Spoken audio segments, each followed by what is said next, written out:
My name is Sam Walls, and I'm a dead man. Well, kinda dead at least. See, I'm a vampire. Now, if you think that means all that Dracula hooey, like hissing, wearing skin-tight leather, and hunting mortals for sport, I wouldn't blame you one bit. That's exactly the sort of thing I did in my younger years with my former gang. And let me tell you, a vampire who's good with a gun can be a real terror. I got lucky though. I met some kind mortals who saw beyond my fangs. They taught me my letters and showed me how my thinking was keeping me from finding any kind of peace. After they passed on, I roamed America's majestic wilderness for nigh on 90 years, figuring out myself and what it means to be a vampire. And I found revelation. What I realized was, it ain't fangs that make us monsters. It's the self-defeating ways we think. Anywho, as the world started getting smaller, my old vampire gang tracked me down. Them being my kin, I wanted to help them see the world like I did, but they still have the same monster mindset I used to have. Good thing I'm a quick draw. But I got hooked up with this newfangled internet thing and found a vampire who's helping my kin find their way. A fella named Andromachos, supposed to be 3,000 years old. He invited me to come out to Europe to learn from him. I figure someone older than time has got to have the answers. I'm going on a trip, I guess. This feels like my opportunity to do some good in the world. I've been lucky, and now it's time to give back. Vampires ain't monsters. Or at least, they don't have to be. And come hell or high water, I'm gonna prove it to them.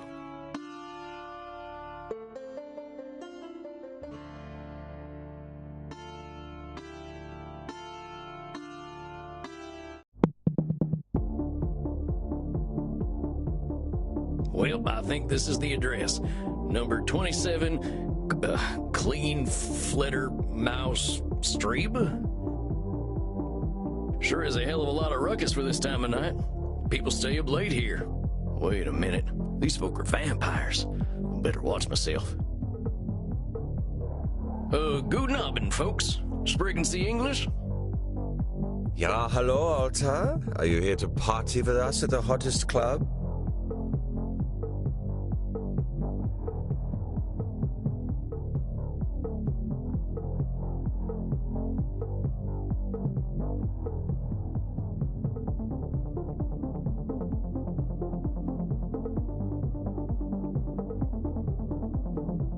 I don't think what I'm wearing will fit the dress code. The cowboy look is total sexy, but you will get a bit sweaty.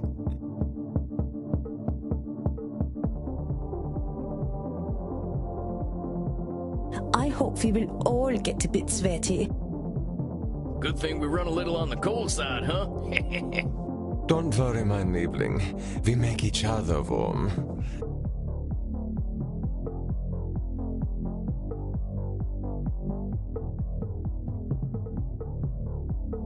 Reinhard, stop. Don't scare the American. I want to do that. Maxi Liebchen, you're so naughty tonight. No, you are the naughty one. Oh, I definitely ain't an American no more. Well, what's so special about this club? Immernacht is the greatest club aller Zeiten. The owner makes sure everyone has a good time. If anyone acts without respect, they are banned from the club forever. You are free to do and be whatever you like, as long as you are harming no one. And I hear that they are now attracting sexy old cowboys. Shh, Maxi, he is old enough to be your grandfather. Oh, come on now. You're just flattering me. I'm only a couple 100 years old. Oh mein Gott, he is so cute, Reinhard. Can I keep him? I'm looking for Andromachos.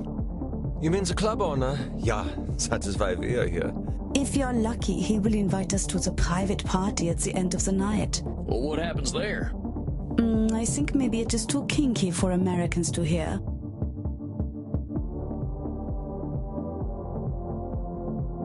I can cut loose. What kind of party is this? The kind where we dance all night and get sexy.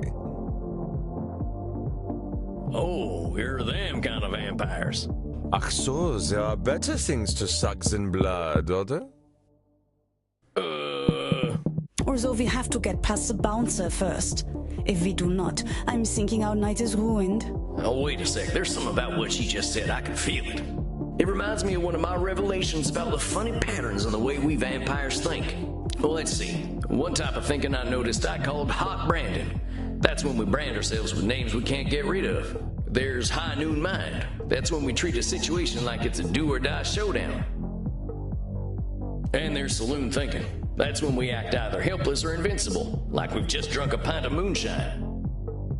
I can always check my journal if I need examples. I kept all my notes about the funny ways we vampires think in there.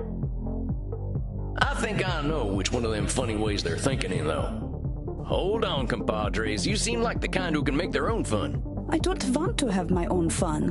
Immernacht is the only place to be on Friday night. Amigos, you're putting too much weight on this thing. It's a nightclub, not a high noon showdown. The night's full of possibilities. Reinhard, I don't know what this means, but I like the way the sexy American talks. You make us think that maybe it is better we haven't gotten into the club, because we are now meeting you. Hey, if meeting me makes your night better, I'm glad we met. I really gotta find Andromachos, though. You have to get past the bouncer. He decides who gets in and who doesn't. And he hasn't looked our way all night. Maybe I'll have a little word with him. Excuse me, friend. I hear you're the man to talk to around these parts. I'm here to see Andromachos. Have fun, mate. Hey, thanks, amigo. You have yourself a fine night, you hear? Cowboy, what about us?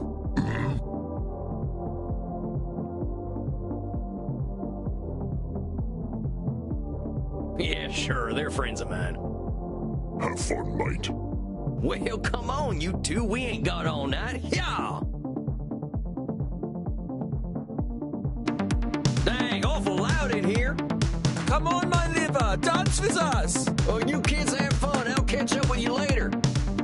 Tarnation, I'd rather you were a gopher giving birth than this. I better talk to whoever's slinging drinks in this here saloon. They ought to know where Andromachos is. But pardon me, ma'am. Well, well, look at you. We get a lot of 80s fashion in here, but not usually the 1880s. What can I get you, cowboy? The special's Red Bull and vodka. You down? I never drink Red Bull. I'm actually looking for the owner. He around tonight? Might be. What do you say your name was? Sam Walls, begging your pardon. Sam Walls, huh? I don't think I know anything about a Sam Walls. After all, I'm just a know-nothing bartender.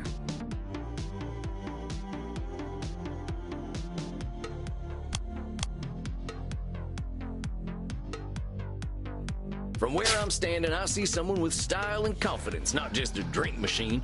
Don't go branding yourself like that's all you are. Don't you go worrying about me, cowboy. The man upstairs warned me you were coming. I was just testing to see if you are who you say you are. Tell you what, let me give you something from our special reserve. I don't think you're looking for booze.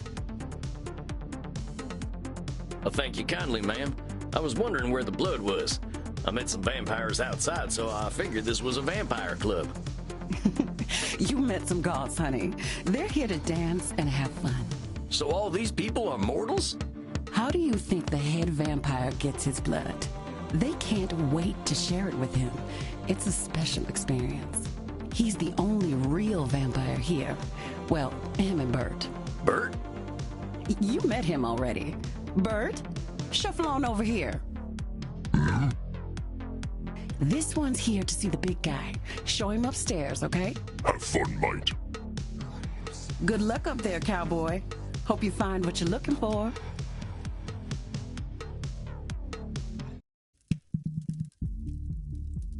Howdy. It's Sam Wallace to see you, sir. The guy who's been sending you all them V-mails. Yes, I know who you are, Samuel Walls.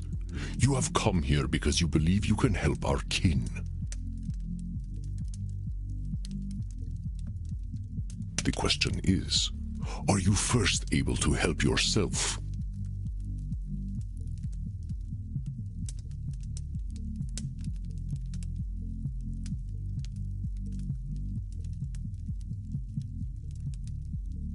I've been fixing myself for more than a century now. I don't think I need help. Then you must prepare to learn a most difficult lesson. We all need help, Samuel. I am pleased that you have come to receive mine. Dang, you scared the heck out of me. You must allow an ancient vampire his games. He will play them regardless. Please, sit down. What an absolute pleasure it is to meet you at last. I found your messages most intriguing. Afraid there ain't much here in the way of intrigue. I'm just a lonesome cowboy looking for answers. You know, I receive emails every day from vampires seeking my help. You are the very first to seek my aid in helping others. This alone makes you intriguing. Well, dang. I think you're going to be sorely disappointed when you get to talking to me. I'm just honored you're giving me the time of night. I have unlimited time, Samuel. I am pleased to share some of it with you. Our kind can be rather set in their ways. It is inspiring to see someone so young and eager to learn. Yeah, well, I wasn't much for learning when I was alive. Just making up for lost time, I guess. It sounds as though you have been handling your own life better than most. I was particularly intrigued by these revelations you had while walking in nature. Oh, yeah, them. Well, I give walking the credit. Nothing sorts my thoughts out better. After a few decades, I started seeing patterns in the way we vampires think. Can you explain some of these patterns? I've tried to explain them to other vampires, but it ain't never gone well. I can try, though. See, we tend to assume certain things just because we've been believing them since we were alive. Or we decide the world's against us just because we're hungry or tired or something. And when we start tackling problems that ain't real, we ain't fixing our real problems. That make any kind of sense? Fascinating, Samuel. These revelations that you had in the woods, mortal psychologists have a term for them. They are called cognitive distortions. Cognitive whoozy what now? Cognitive distortions. They are exactly as you described them. I will explain in a moment. Please, tell me about these specific revelations you had.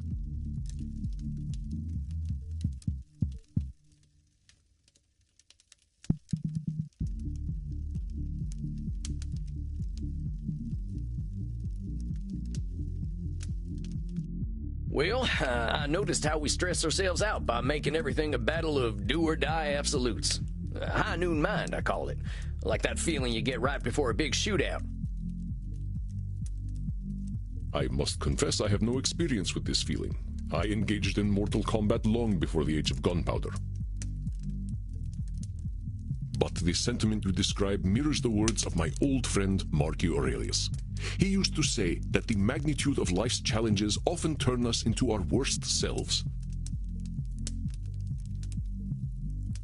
You mean Marcus Aurelius, the Roman emperor? Of course, his name was Marcus. Marcus was a bedroom name. You mean you and the emperor were... It was ancient Rome. Penetration was similar to a handshake. My apologies. I somehow forgot you were American. But let us discuss this high noon mind. I believe we can broaden your definition. Mortal psychologists call this phenomenon of binary thought polarized thinking, but I like to call it Nosferatu thinking. Nosferatu thinking? It means you are thinking in black and white. I get it. That's pretty funny. I believe it encompasses the breadth of the distortion. One is not flatly weak or strong, good or evil, smart or stupid, a success or a failure. The truth is far more complex and colorful. Not every high noon gunfight ends in oblivion, correct? Yeah, that's true. Getting shot still ain't fun, but it ain't the end neither. A perfect example, Samuel. Now, try to catch me using Nosferatu thinking. I will give you a series of statements, and one of them will contain Nosferatu thinking. I will repeat them if you miss it. If I do not drink blood, I will surely die. Death eventually comes for us all. Mortals will always fear our kind. Did you miss my Nosferatu thinking? Let me start over. If I do not drink blood, I will surely die. Death eventually comes for us all. Mortals will always fear our kind. That's Nosferatu thinking right there. I've met mortals who knew who I was and weren't scared. Very good, Samuel. And even if you hadn't, to say mortals will always fear us ends any hope that they might not. Always is such a terminal word, is it not?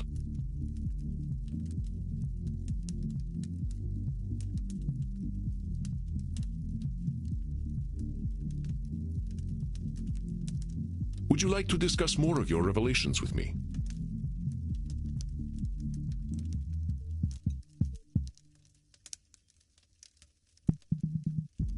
I realize that as vampires, we can get the feeling of the power that comes with immortality and strength, but then we get hopeless and aimless over time. It's kind of like the fella you see in the saloon at the bottom of a bottle of whiskey. Either he thinks he can fight everyone, or he's crying into them last drops because he thinks life's hopeless. It's saloon thinking. Two extremes that probably ain't true. A fascinating observation, Samuel. Your saloon thinking was described in my time as the battle between hubris and nemesis, the twin excesses of arrogance and self-pity. Oh man, it make me wish I'd gotten some schooling. Maybe I would have figured this stuff out earlier. You live forever, my friend. There is no rush. What you have identified is a phenomenon where individuals perceive either an illusion of control or a lack of control. Mortal psychologists call this phenomenon you have described a control fallacy. Rarely do we have complete power over our situations or no power at all. But we create this illusion that stops us from attempting to change our perceived situations. Yeah, you're right about that. I used to think I'd never get away from my gang. And maybe that's what made me stick with them for so long. Yes, you see how cognitive distortions keep us from facing reality, whatever that reality may be. Of course, I am so old and powerful that I am always in control. You're testing me, ain't you? That's a control fallacy right there. Well done, Samuel. I am indeed very powerful, but the cosmos holds no awareness of Andromachos. Of course, as you expertly pointed out with your analogy about the man at the bottom of a whiskey bottle, a control fallacy can be positive or negative. Listen to my next few statements and try to find a control fallacy. Simply let me continue if you do not detect one. The sun will eventually burn out. I will roam a cold, dead earth, and there is little I can do about it.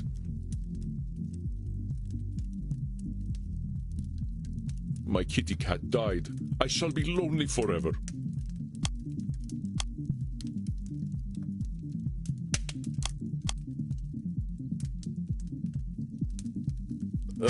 I'm sorry about your sweet kitty, but you can always pick up a new one.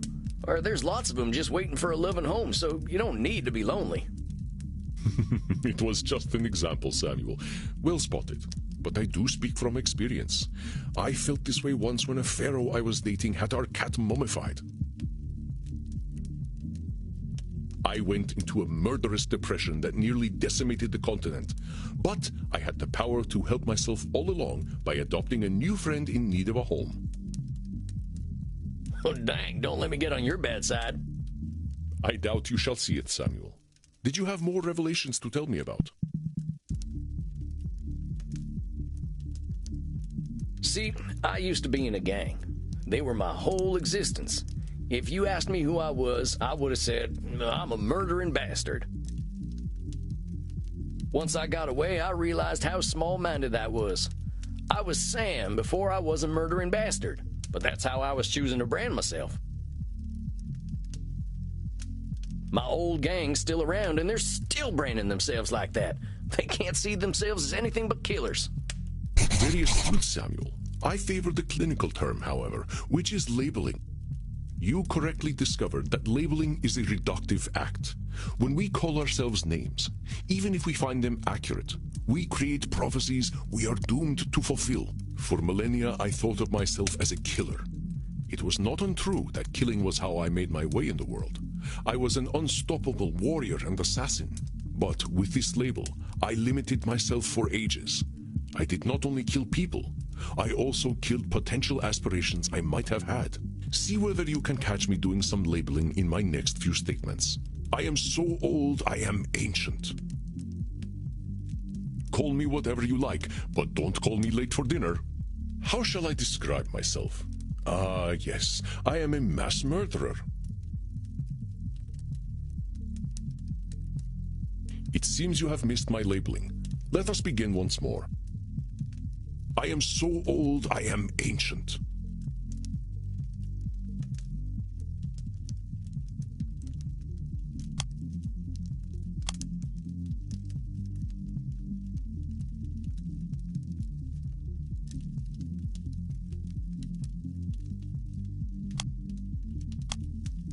Call me whatever you like, but don't call me late for dinner.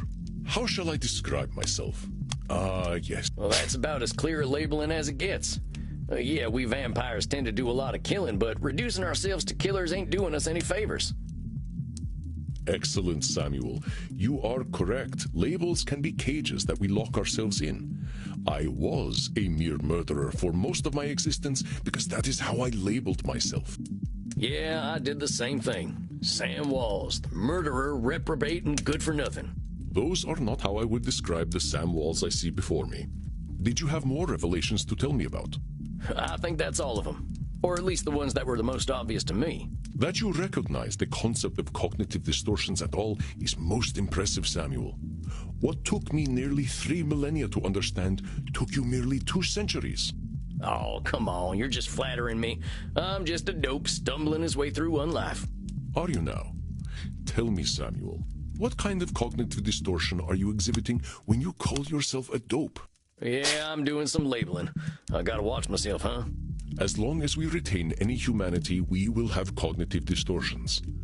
What we are aiming for is not to become perfect beings, but to understand and accept ourselves. As long as we can recognize cognitive distortions, we can address our real challenges. One cannot drink blood from a straw man, after all.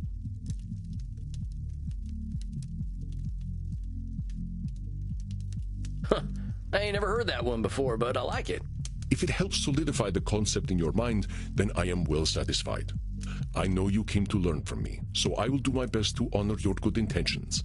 Let us ensure that you understand the concepts of labeling, control fallacies, and Nosferatu thinking. I will give you a series of statements, and each one will contain a cognitive distortion for you to identify. I will begin. If I invite over my vampire friends, I know I'm going to have to deal with guano all over the place when they turn into bats at the end of the night.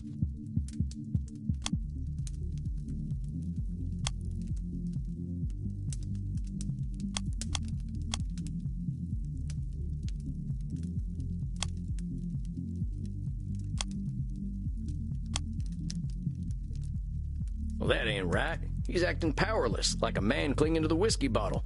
What'd Andromaco say that distortion was? If I invite over my vampire friends, That there's a control fallacy, sir.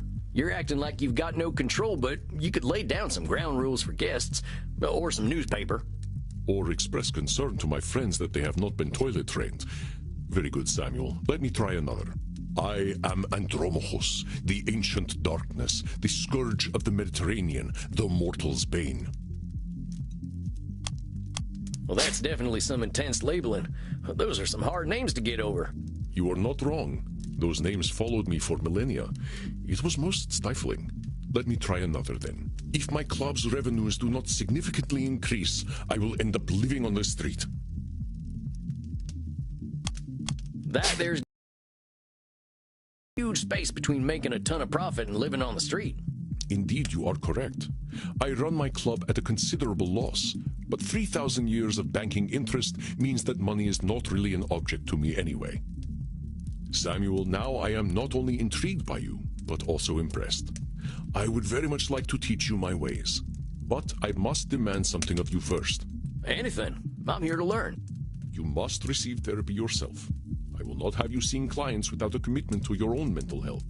Oh, now, hold on just a minute. I don't know that I need therapy. I'm feeling pretty good about myself these days. Samuel, we all need therapy to live in this world. You have been speaking in cognitive distortions since the moment you walked into my office. I have. I didn't even notice.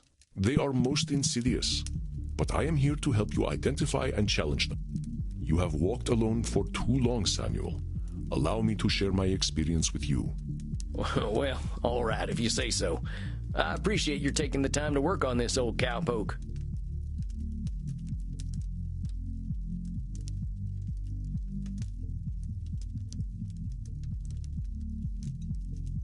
We have all the time in the world, Samuel. But for now, you must be eager for something fresh. Please, dance, drink your fill. We will begin tomorrow. Okay, then. Well, sir, it's been an honor. You don't have to call me sir, you know. All right, then, Andromachos. Andromachos. Hey, Andromachos. Just call me Andy. All right, Andy. I'll see you tomorrow, then.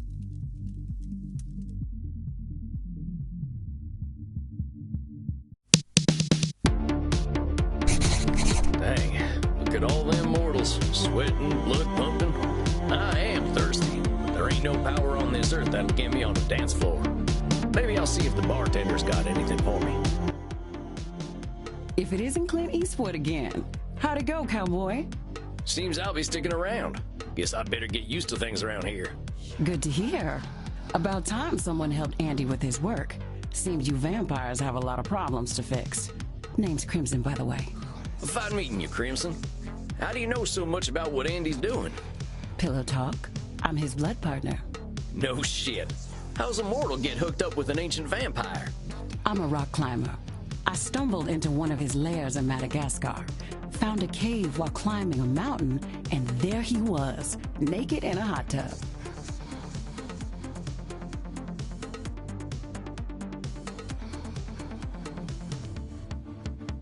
Dang. Must have been a sight. You ain't kidding, cowboy. Didn't expect a luxury apartment with a gorgeous naked vampire inside of a mountain. We hit it off, and he asked me to come back here with him. I like an adventure, so I said, what the hell? I'll date the gorgeous Dracula. But what are you doing talking to me, cowboy? The blood's running hot on the dance floor, and these kids don't mind a little biting. Ain't no way I'm dancing. There's gotta be a better way to get something fresh to drink. Reinhard, look. It's the sexy old guy again. You should buy us a drink, old guy. You'll probably get lucky. Actually, you'll definitely get lucky. Pleasures of the flesh ain't exactly what I'm after tonight. That's because you haven't experienced these pleasures with us yet. Buy us a drink and you will discover great satisfaction by uns.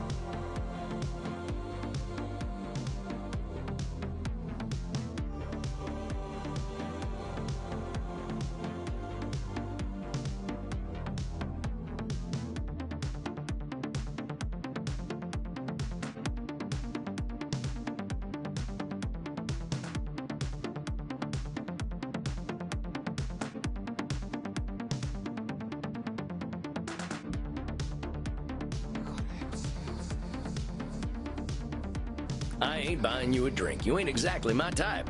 Oh, we don't want to marry you. We just want to have fun with you. You kids are too much. Look, kids, you seem like nice enough folks, but I wasn't planning on buying drinks tonight. Stop teasing the cowboy, Kinder. They're just messing with you. Drinks are free here. Dang, really? Ain't never been to a saloon with free hooch. Call it a drink exchange. Huh. So, everyone here knows they might be sharing blood? Only as long as there's consent. We like to create a safe environment here. Why don't you take Reinhard and Maxie here back to the kink room? Wait, kink room? Mm-hmm. You're not in Kansas anymore, cowboy. We are not afraid of sex here. I'm from Missouri, but point taken. Nobody has to do anything they don't want to do in there. Just have fun and drink your fill, handsome. I'm sure I'll be seeing plenty of you. Maxie, Reinhard, this is one of our special customers. Ach so, ein Vampir. I'm thinking we are all getting lucky then.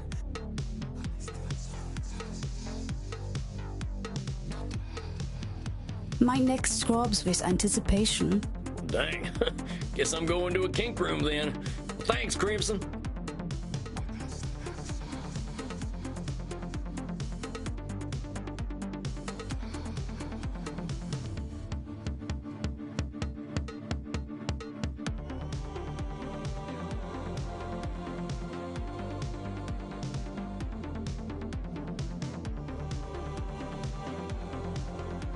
I knew a man who wore this much leather couldn't be boring.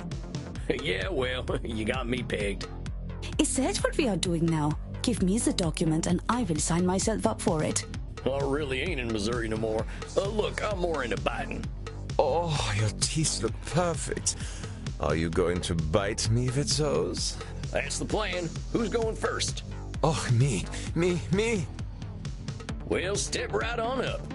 Remember, Sammy boy, just stick the tips of them fangs into the blue veins and we'll all have a nice time.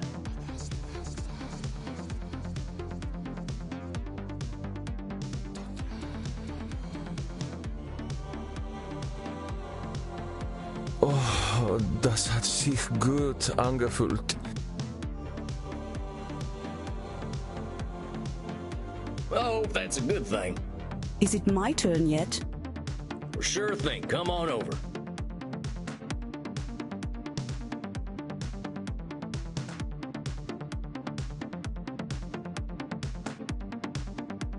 Oh, Reinhard. The hot old vampire wore me out.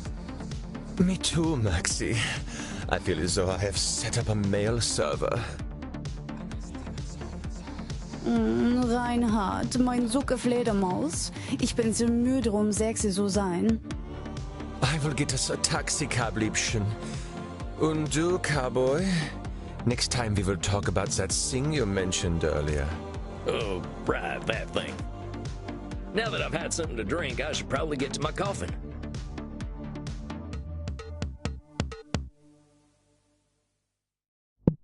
Samuel, wait a moment.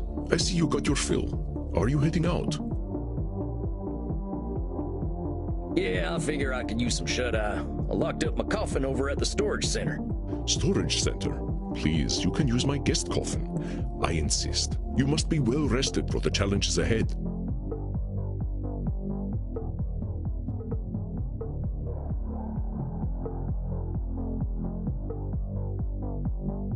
Guess I got a big night tomorrow, huh? I should get a good day's sleep. Wonderful. Please, follow me. Well, dang. This is mighty plush. Guess it's one of them smart coffins. Let's see what's on TV. Hey, I remember this movie. We were so proud to finally get some representation.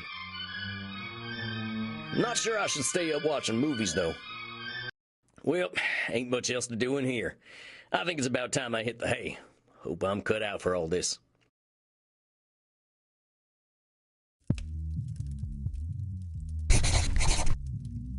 Samuel, good evening. I hope you slept well.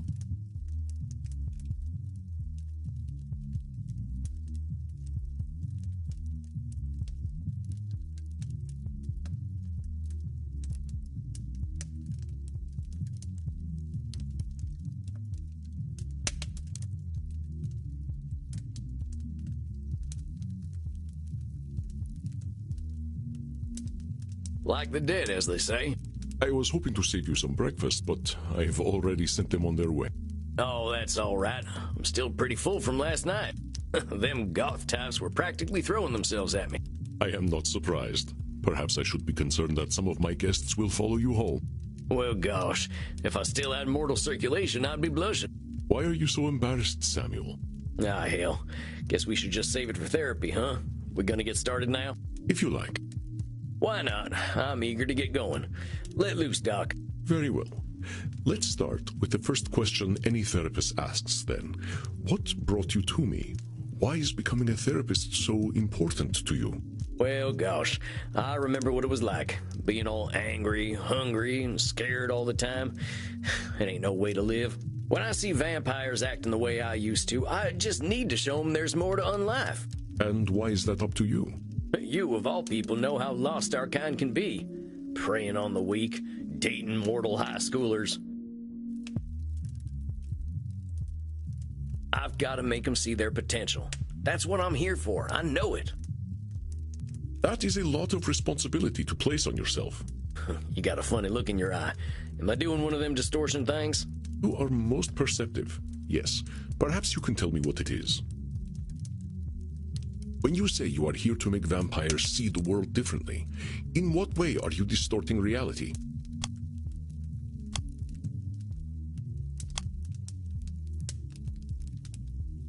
Well, I guess that's a control fallacy, right? I can't assume I'll be able to help other vampires the way I was helped. Very good, Samuel. Control fallacies are hard to avoid when one feels strongly about something. Your fate is not to transform every vampire you ever meet, even those who are your clients. You will do what you can do, and that is enough. But I am eager to learn how you develop this desire to help our kin find a different way of thinking. Well, like I told you when I first V-mailed you, I was a real nasty son of a bitch when I first became a vampire. When I look back and see what a no-account piece of shit I was, I ain't nothing but embarrassed. It all seems pretty stupid to me now. Here we are living forever and all we can do is kill? That's the dumbest thing I ever did here. I am going to stop you for a moment. Stupid, no-account piece of shit, nasty son of a bitch, dumbest thing. Do you hear the way you are talking about yourself? With respect, sir, I earned all them names.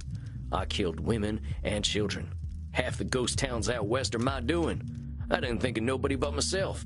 Pretend you are my therapist. If I sat here and called myself a no-account piece of shit, what would you tell me? I'd say you were doing some labeling. And I guess I'd tell you to look at yourself a little more kindly. Extend the same compassion to yourself then, Samuel. How are you to move on from being a nasty son of a bitch if you are labeling yourself? If you wish to be a guide to other vampires, you must start with compassion for them and for yourself.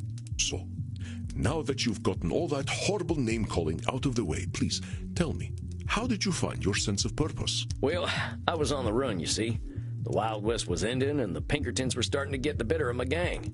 I went into hiding and found a strange group of folks out in the country. They knew I was an outlaw right away, but they didn't judge me for it. They didn't even care that I was a vampire. They welcomed me like a friend, even shared their blood with me. They taught me how to appreciate the beauty of the night, and I started seeing things I'd never noticed before. They taught me my letters, philosophy, and how to question things instead of being scared of them. I think about them every day of my own life. They somehow freed themselves of all the judgments of the time and were better off for it. These must have been the 19th century American transcendentalists, yes? Yes, sir. I'm glad I died when I did, because their like just don't exist no more. Once my community died out, I started walking. That was something else they taught me how to do. There ain't nothing like having a walk and a think. I walked in nature for about 90 years, and just took in all the grace and beauty of my country. I guess I was kind of selfish, though. I should have been helping other vampires the way the Transcendentalists helped me. Why? Why waste 90 years walking when I should have been helping others? Seems pretty obvious to me. I could have done a lot of good in that time. But your should turns that which you could find fulfilling into a duty. You create an extrinsic motivator. Should statements are another cognitive distortion, something created by your own mind. Nature asks almost nothing of you. Even if your should comes from a place of good, it creates undue pressure. And what do we do once we are pressured? We resent the shoulds. We procrastinate. And as you know, we have a lot of time to procrastinate. You got that right. Why do today what you could do next century? Exactly. Should statements remove the intrinsic joy from that which you find fulfilling? Hold on, though. Ain't there some things we really should do? Of course, there are things we must do. But nature herself tells us what they are. We invent the rest. Here, let me give you an exercise. Listen closely. See whether you can find the should statement that is a distortion. I should go to the vampire dentist. You know what they say. If you have bad fangs, you get bad blood.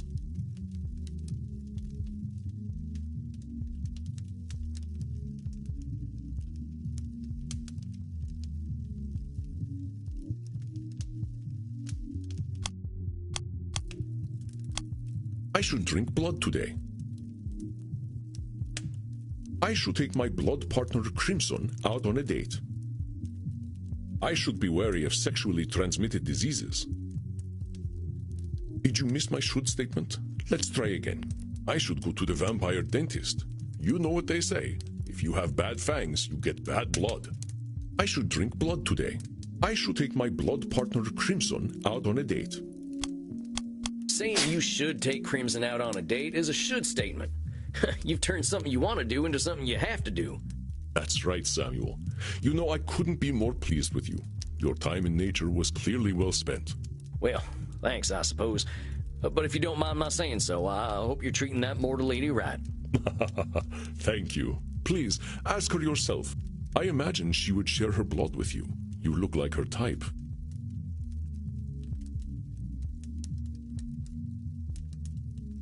Oh, hold on. I've only been in Europe for a couple of days. I ain't gonna go after my teacher's girlfriend.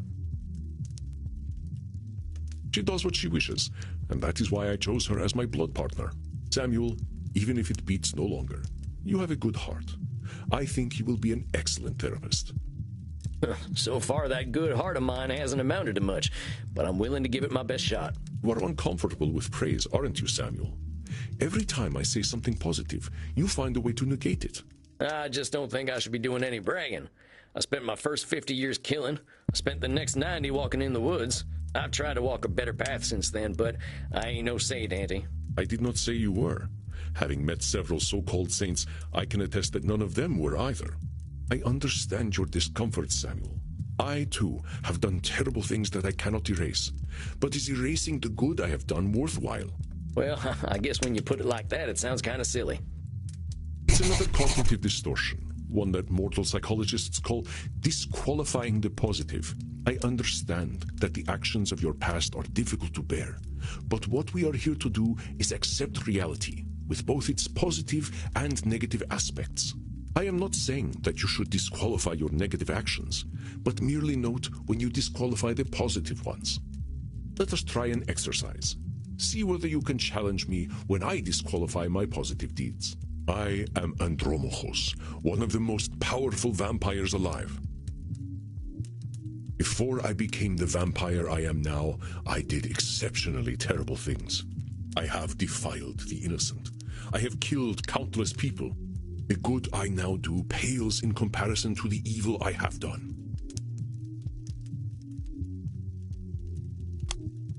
That's the one. You're literally disqualifying the positive by comparing it to the evil stuff you've done. Well done, Samuel. I believe the recognition of this distortion will serve you well when you start to see clients tomorrow. Whoa, tomorrow? I only just started learning these here cognitive distortion things. I will, of course, be with you. You needn't worry. I can sense your instincts and will help you. But tomorrow? I just don't feel ready yet. My friend, we are never truly ready. But if it would ease your concerns, we can practice with further examples. Would that be helpful to you? I think I'm good. All right, Samuel. You must be hungry now. I suggest you get a liter inside you. We have a big night tomorrow. How much is a liter? Just get enough to drink, Samuel. We will not be able to work if you are hungry or tired. Now, please excuse me. I do have a date with Crimson tonight. I suspect I shall not return until nearly morning. Oh, yeah, of course. I hope you have a nice night out, Mr. Andy. You as well, Samuel. Rest in peace.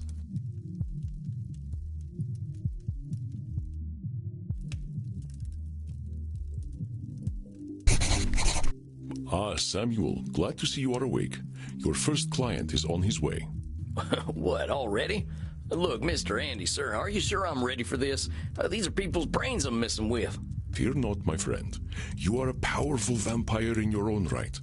To be so young and have so much empathy is quite a gift. All you need to do is listen, and I know the truth will reveal itself to you. Shucks, wish I had your confidence. Well, to a limited extent, I can see the future. If you are about to misinterpret a client's distortions, I will set you back on the right path. You can see the future? It's not that impressive, really. You start to see the patterns after 1,000 years or so. Well, dang. If seeing the future ain't impressive, that's gotta be a distortion. disqualifying the positive. It's gotta be. You barely require my aid as it is. If you need guidance, I will provide it to you telepathically. Don't think about it too much. When you are 3,000, such things will cease to impress you. Let us look at your first client's case file. Dr. Drain, huh? You ain't got no first name? Many vampires go by one name. Families and titles seem to become more abstract after a certain age. Huh. So is it funny that he kept the title?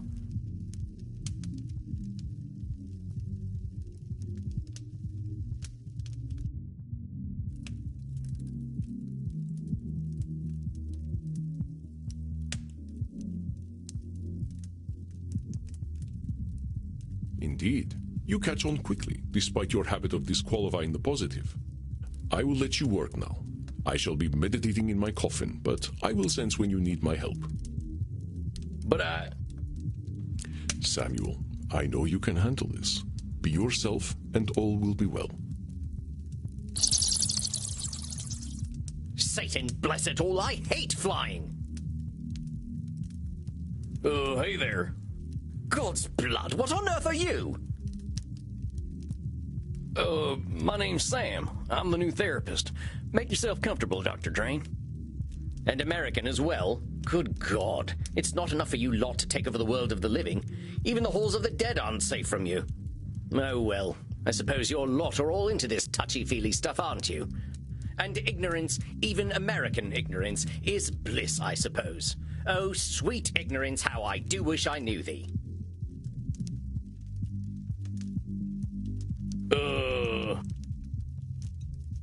Damn it, how am I gonna work with this fella? I gotta ask Annie. Are you all right, Samuel? You gave me this fella as my first client? Why not? He is clearly hiding very little about his state of mind. How am I supposed to help him when he already sees me as the bad guy? Use your instincts, Samuel. Think about how you have felt in your darkest hours. What does this poor vampire want?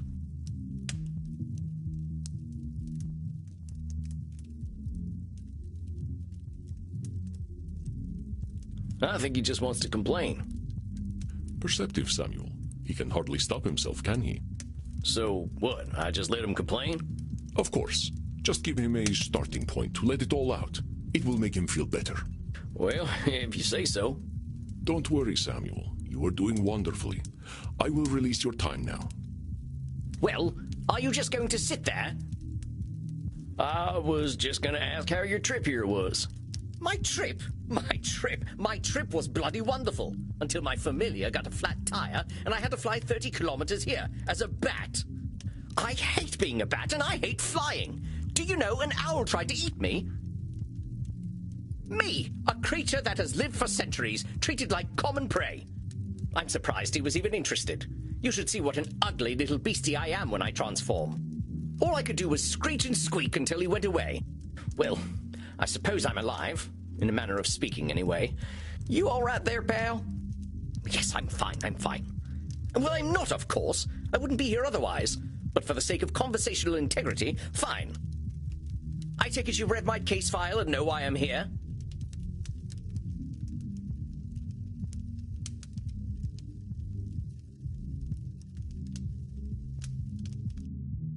You're here for an addiction problem.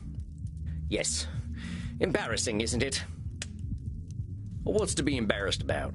I remember when Ulysses S. Grant was president. Didn't seem to bother him.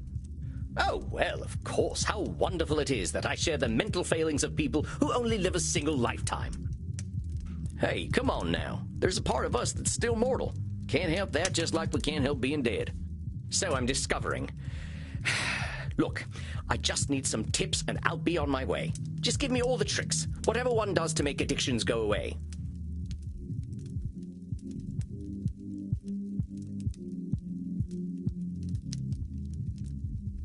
Tips? Let me think.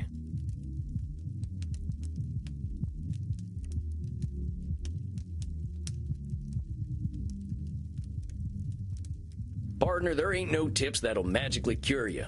But I'm here to listen. You know, I never in my life thought anyone would ever call me partner. Like partner, but not with a T. And I know how you English love your tea. Thank goodness we can still process tea. We cannot live on blood alone. I appreciate the concern, though. I must admit, I rather saw myself above this whole addiction thing. I tell you what, let's not worry about being above or below anything. You're here now, so let's see what we can do. What exactly are you addicted to? It's a form of plasma, a catalytic compound of my own design, a necessary component of my own scientific goals. You're losing me. Well, let me try to make it simple. I have been able to replicate and even alter the molecular patterns that vampiric erythrocyte surface receptors receive.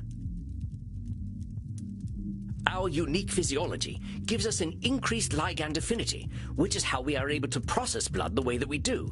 I can extend this receptivity and thus achieve my true goal: synthetic blood, freedom from the hunger that plagues us, and hope for all humanity. Well, dang, that sounds pretty impressive, Doc. Well, it doesn't work without a vampiric catalyst, and that is the plasma I am addicted to. Pathetic, isn't it? I have spent 400 years trying to steal the secret of blood, only to be engulfed by it, like Prometheus walking into a fireplace. Pathetic? Doc, where the heck would you get a word like that? You've come up with a synthetic blood. Man, I can barely get my spurs on some mornings. Maybe you've had a setback or two, but give yourself a little credit, compadre. Credit? For wasting 400 years? Practically speaking, I am in the same place as I was back when King James was in power. Only now I have a drug problem. Perhaps I must face facts. My professor was right. Nothing we ever do will make a damned bit of difference. Samuel, listen to him. Do you recognize his patterns of thought? There's some distortions in there, ain't there? I knew you would sense them. Invite him to talk more about this failure of his. I'll do my best. Now hold on just a minute there, cowpoke. I've heard you talk a lot about failure, but it sure sounds to me like you ain't thinking clearly if you think you're a failure. I am a realist, that's all. Look at me. 400 years of study and still dabbling with leukocytes. I'm saying I am surely the oldest, most well-studied doctor in the world. I should have achieved more than this. Well, it's all my fault, really. I cannot seem to motivate my scientists to reach the necessary level of dedication. It's always shocking to me how little urgency mortals have around death. Now that I'm addicted to my own drug, I have joined the ranks of mortal celebrities in my utter irrelevance. Come on, Sam, there's some distortions in that whole speech you missed, you dang fool. Oh, tarnation, now I'm labeling. Hey, cowpoke, you mind repeating all that stuff you just said? I most certainly do mind, but very well. Look at me. 400 years of study and still dabbling with leukocytes. I don't know many people who would call working with leukocytes dabbling. I mean, I gotta admit, I have no earthly clue what you're talking about. So unless you made up all them science terms, I think you might be doing more than playing with a chemistry set. Perhaps, but if we consider all there is to know about blood, I know precious little. But you know something. Yes, I concede I might know something about blood. I would hope so after 400 years. You still got more knowledge about blood than most, whether it's been 4 years or 400 years, amigo. Let's get back to what you were saying, though. I'm saying I am surely the oldest, most well-studied doctor in the world. I should have achieved more than this. Well, who said you should have achieved more? Isn't it obvious? I should have something to show for 400 years of work. And what happens if you don't? Absolutely nothing at all. Well, that's my point. That is not as encouraging as you think it is. Ain't meant to be encouraging, just showing you a little reality. Well, it's all my fault, really. I cannot seem to motivate my scientists to reach the necessary level of dedication. It's always shocking to me how little urgency mortals have. So it's all your fault that you haven't come up with the perfect synthetic blood. It can't be anyone else's fault. Only I have the skill, the knowledge, and the experience. Pardon me for saying so, Doc, but it sounds like what you're doing is pretty dang complicated. It sounds to me like you're some kind of god if you expect control over life itself. Please, I am a scientist, not a spiritualist. It is not control I seek, but understanding. And are you ever going to have perfect understanding? No, of course not. I'm not a wizard. So how about not putting saving the world on one person, Doc? That is a simplification, but I take your point. As I was saying, now that I'm addicted to my own drug, I have joined the ranks of mortal celebrities in my utter irrelevance. Now, why would you go and label yourself irrelevant? What else do you call a man who has nothing to show after 400 years? I reckon I'd call him by his given name. Slapping a label on yourself don't do nothing but weigh you down. Oh, well played, cowpoke. Perhaps I am being a little dramatic. Yes, I'm aware that in reality progress has been made, enough to get to this point. But I didn't come here to ask for a pat on the back and to be told I'm a good boy. That ain't my department, but I hear they do some of that stuff downstairs. Yes, we all know very well that the Continentals are more sexually liberated than we are. But as I say, I don't want all this therapy stuff. I just want to stop using this damn drug. Well, so what's so good about this stuff anyway? Why do you like it? I'm not certain. I don't remember what happens after I take it, but I wake up feeling, how do I put this, alive. Well, that don't sound so bad. A good nap can make me feel like a new man. I'm not talking about feeling refreshed. I mean I feel alive. As if I'm someone else, someone who lives. And I wake up and find, oh gracious me, I am not depressed.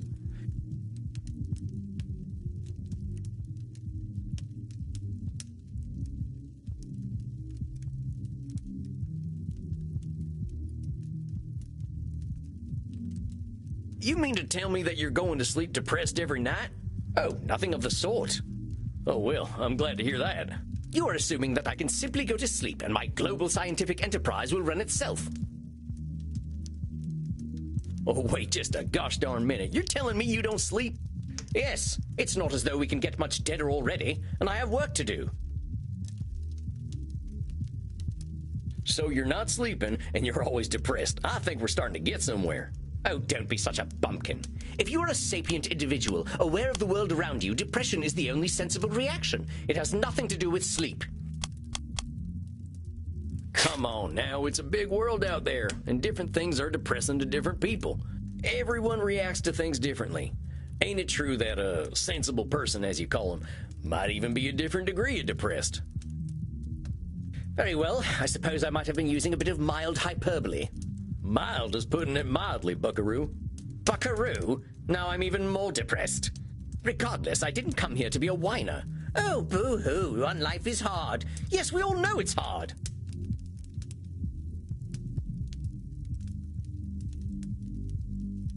In the moments I wake up, I feel free. I suppose it must be what being an ignoramus feels like. It wears off rather quickly, but I must admit that I've been chasing that feeling of false contentment. Partner, I gotta cut in here. You're saying a lot of things that just ain't true. Start from the top. Oh, don't be such a bumpkin. If you are a sapient individual, aware of the world around you, depression is the only sensible reaction. It has nothing to do with sleep. Regardless, I didn't come here to be a whiner. Oh, boo-hoo, on life is hard. Yes, we all know it's hard.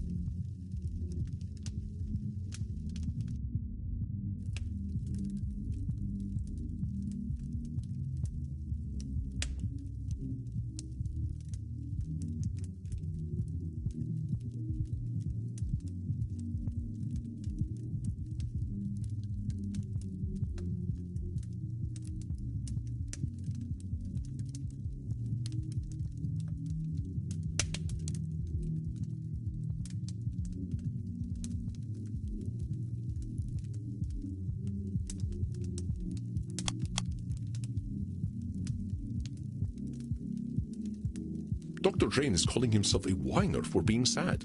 If he is trying to bully himself into being happy, he has clearly met with minimal success. Regardless, I didn't come here to be a whiner. Oh, boo-hoo. Now why'd you say coming and talking to me makes you a whiner? Is that not what I currently am?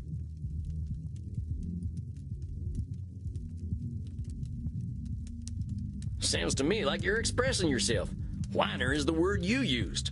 Yeah, if you want to call it whining, that's up to you. But that's entirely your label. Oh, very well, call it moaning or whinging if you prefer. Moaning, whinging, bellyaching, still all just labels.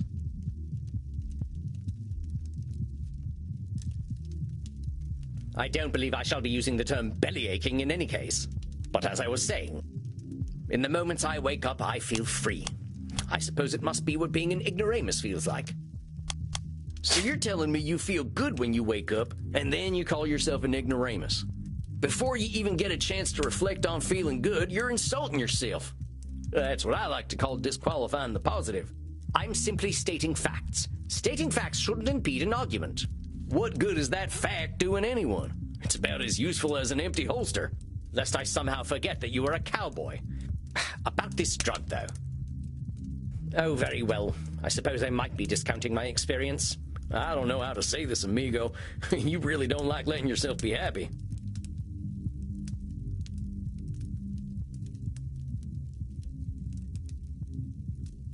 Honestly, I'm failing to see the problem with taking this stuff.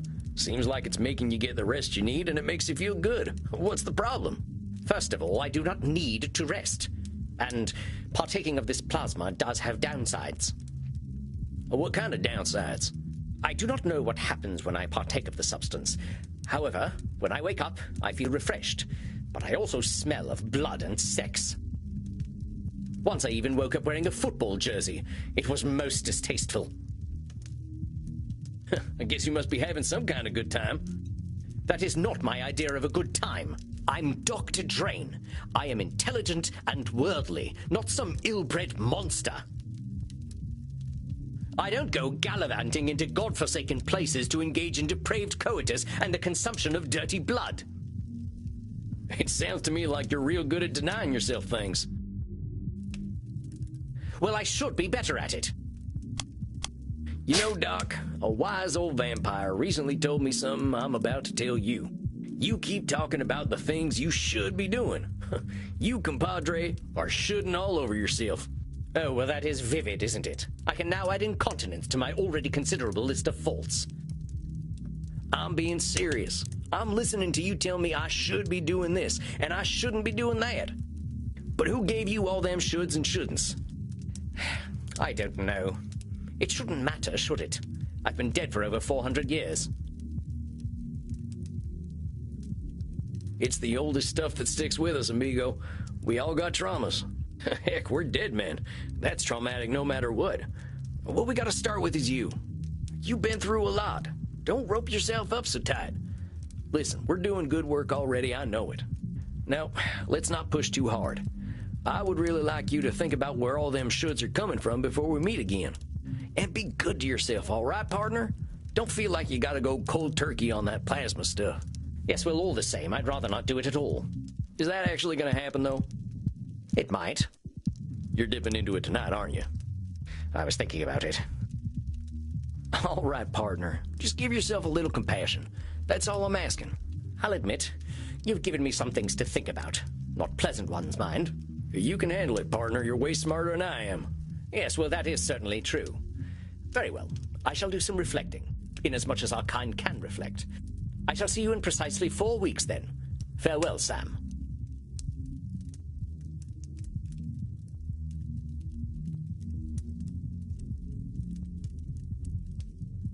Masterfully done, Samuel.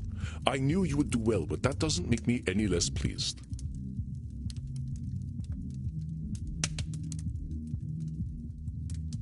Well, that was a hell of a rush.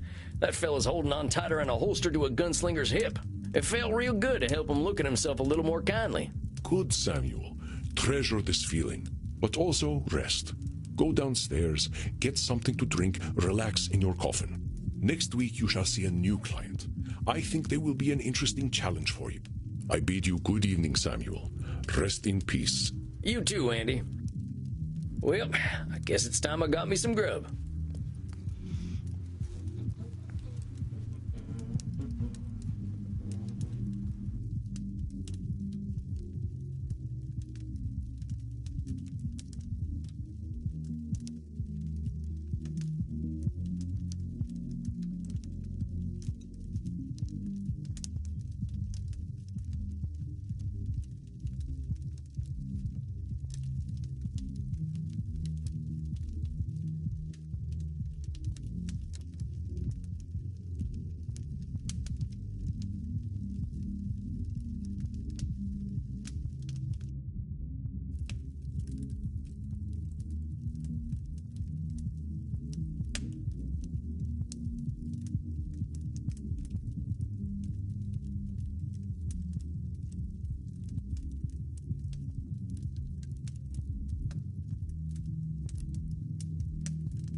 Well, that's it, I guess.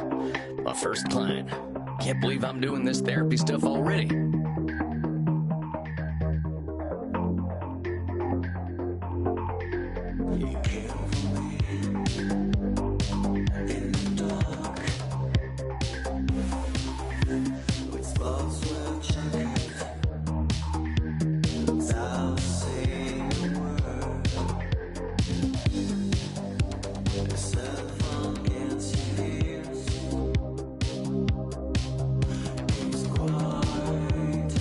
Sure could use a drink. I'll check in with Crimson. Well, if it isn't Yosemite Sam, how you doing tonight, partner? Better already, hearing from someone from the States who knows the lingo. I'm not from any states, cowpoke. District of Columbia girl here. I figured you must have been coastal. You sound a little more, polished than I do. You should hear my German. Maybe some other time. My brain's full tonight. I had my first therapy session with a real client. Oh, yeah? How do you think it went?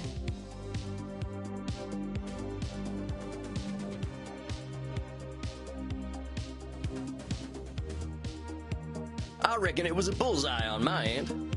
You should have seen me. Labeling, blam, disqualifying the positive, kapow. I'm glad to hear it. Someone has got to sort these vamps out. They know how to hold on to their problems. You ain't kidding. Living or dead, once people hit 70, they get pretty dang set in their ways. You know Andy still uses a typewriter? I can't get that gorgeous man to see the light. Keep it up, cowboy. You're a breath of fresh air for these ancient ones. Anyone ever tell you you're wise beyond your years, Crimson? You must have had some life. Afraid I'm exactly as wise as my years. How old do you think I am, cowboy?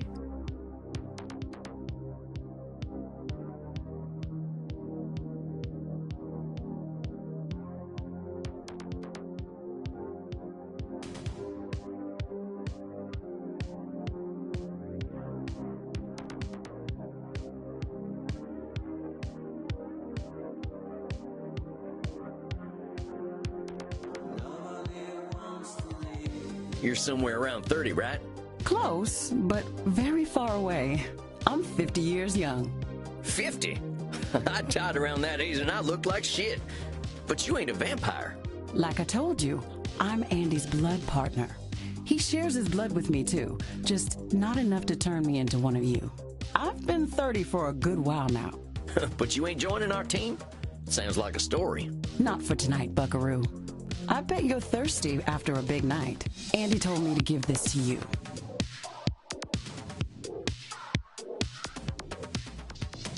Oh yeah? What is it? We had a group of Americans come in last week who donated their blood. Andy can't stand the stuff. He says the blood glucose levels are too high, but he thought you'd appreciate it. Oh, it ain't so bad.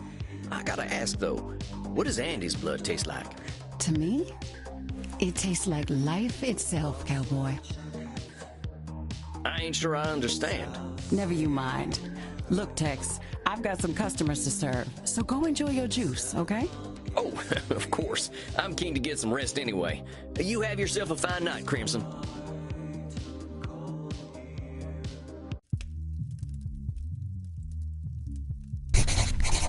There he is, my incredible protege.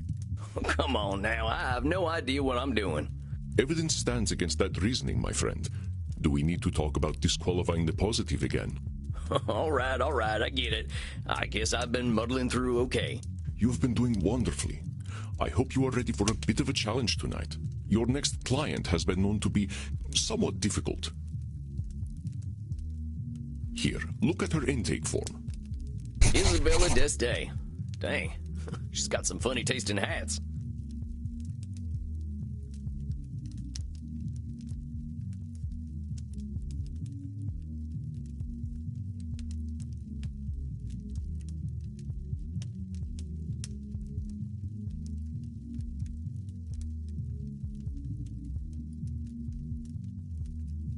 I think you should get along quite well then. Walked right into that one. Isabella is not your average vampire.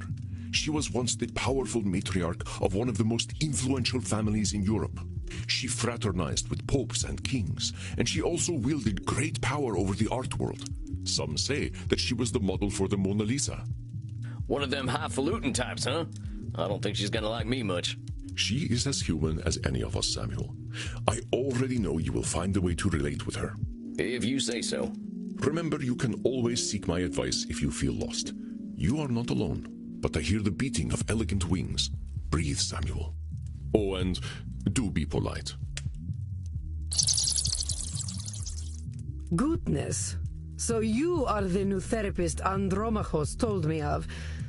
I was not expecting someone so rugged.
Sam Walls at your service, ma'am. You are a therapist. Well, that's what I'm here for, ma'am. Enough with this, ma'am. I am not running a whorehouse. You may call me Senora.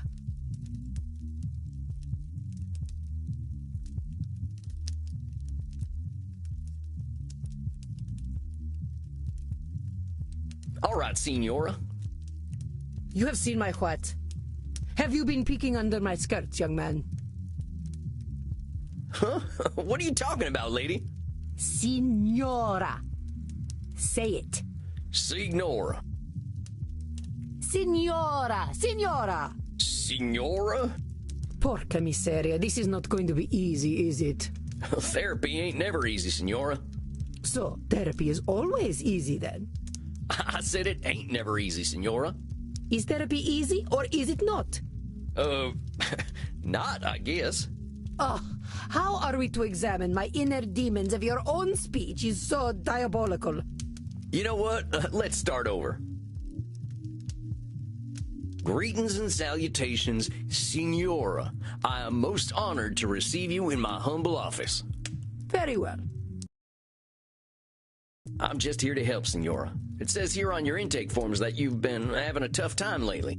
A tough time? Indeed, yes, it has been a tough time.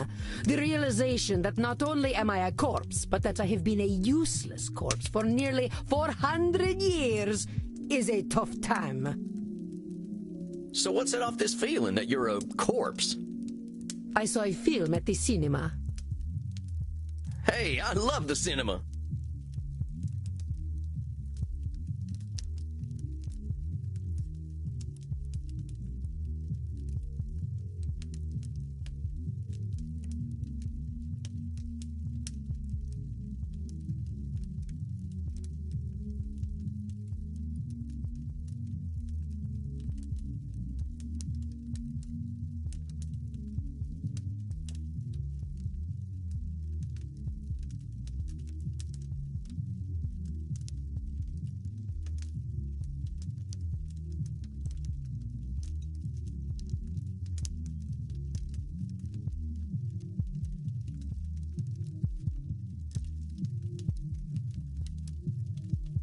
Well, not many of our kind are movie buffs. What are some of your favorite films? I would hesitate to say favorite, but there are some films that are more acceptable than others. For instance, Beneath the Velvet Dusk or In Search of Sadness are engaging explorations of the mortal condition. Oh, I ain't heard of them. You ever seen The Three Stooges? Utter vulgarity. I do not waste my time with such nonsense. Alas, these Stooges 3 would be preferable to the abomination I saw at the cinema that made me realize just how dead I am. It was a most terrible film, one that shook me to my core. The pain of it lingers with me still 5 years later. Well, movies can be pretty powerful. Heck, I remember seeing one of the first films. There was a train coming right for the audience. We thought we were dead for sure.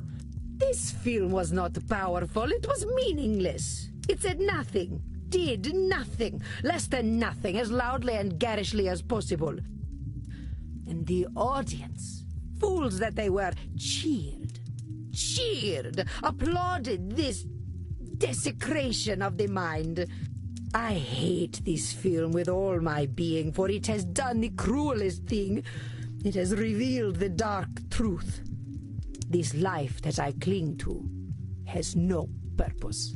Dang, what the heck was this movie? Space Wars. Rise of the Spacewalker.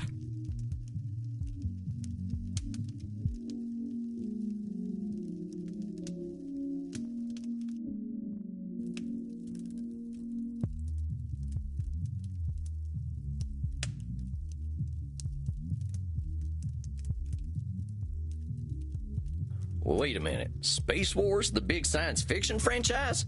Yes, I believe it is important to understand modern media diets. But that's the movie that gave you your personal crisis?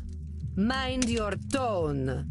Do not think me a fool. I know it was not high art. But the money it made, it would make even the Pope blush. This stinking trash. This is what the people want. You see, I understand now.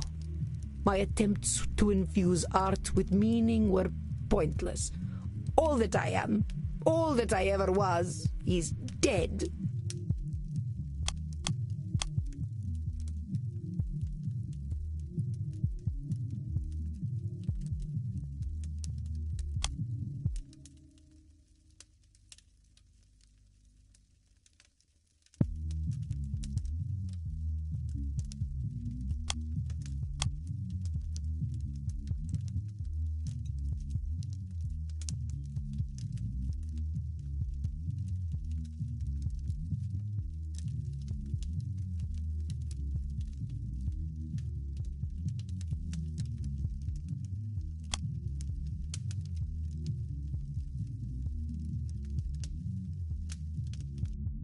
For such a complicated woman, the answers are overly simple for Signora d'Este, are they not, Samuel?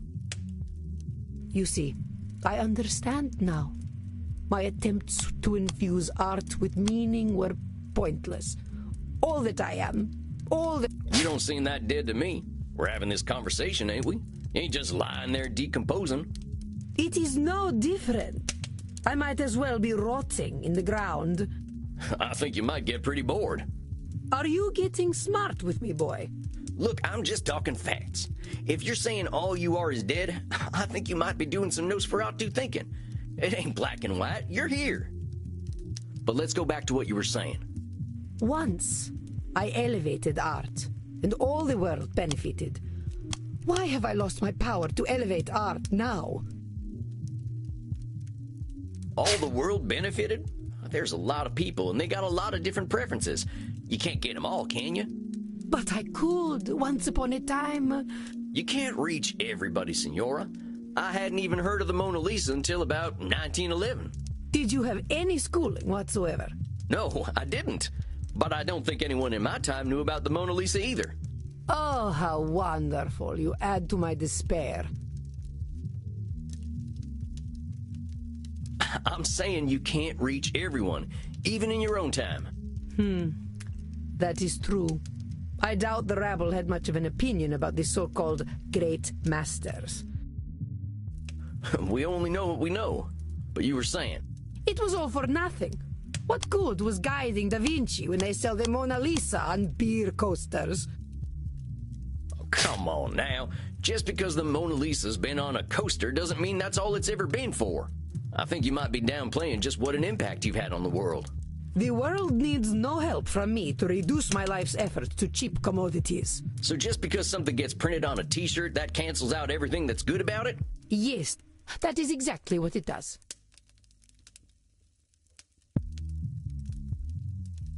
And I thought I was good at disqualifying the positive. It should not be so. Art should have meaning. You're saying art should have meaning and purpose. But does all art need those things? What is the purpose of creation otherwise? How about if I just like doodling? Ain't that a good enough reason to draw? It is a pointless reason. Well, maybe I want to do something pointless. All I'm saying is that I don't have the same shoulds you do.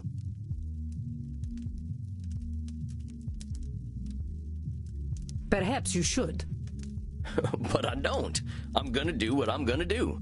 Which is speak like a peasant. Heck, that's what I am, Signora. Ain't nothing gonna change that reality. Let's get back to what you were saying. But it seems I am just a dead woman. A walking corpse who is not worth listening to. I should walk into the sun. Now why have you gotta go and call yourself names? They are not names, they are my reality.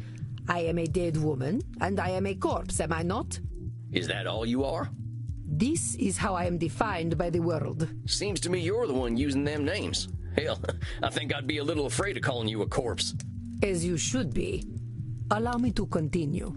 You know, you make me sound rather mad.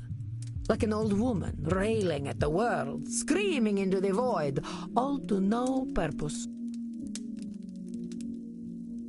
Look, Signora, all I'm trying to do is show you where you're a little rigid in your thinking is all. You're expecting a lot from the world and a lot from yourself. It ain't no surprise that you're going to be disappointed over and over again. I suppose that is some insight. Indeed, I have been in a state of disappointment from the moment I was 16. What happened when you were 16? I got married. I think I get it. You absolutely do not get it. You are a man. Well then, help me understand. Frankie, my husband. He taught me the meaning of disappointment. He taught me the world was built upon lies. These things men proclaim as values. Truth, beauty, the spiritual. They were all fiction. But if men did not live according to principle, I would. I would set the example and shame them all. Yet, what a fool I have been to think humanity had greater aims. So, what's this greater aim you're talking about? I received a humanist education as a child. I was taught that the pathway to God was through rationality and a questioning mind, not slavish devotion to tradition. This world is not Eden, but it could be. Or so I thought. So you're talking about a literal pathway to God? No, fool. A pathway to godliness. To live according to our natures. Our true natures.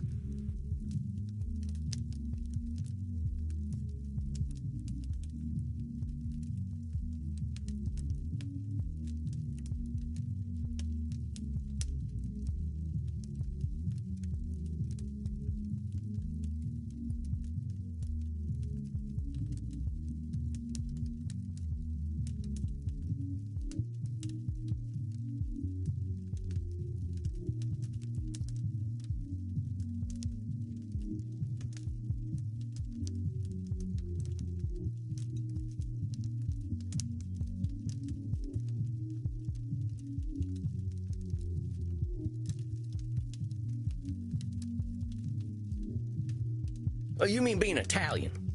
Madre de Dio, what are you talking about? What is an Italian? I care nothing of nations and their petty squabbles.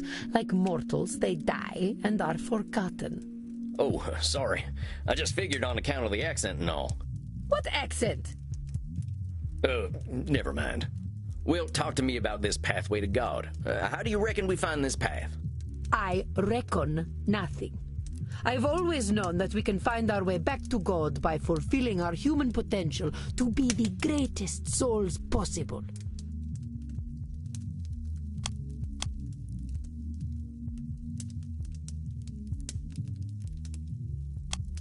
You really think we've got that much control, Senora?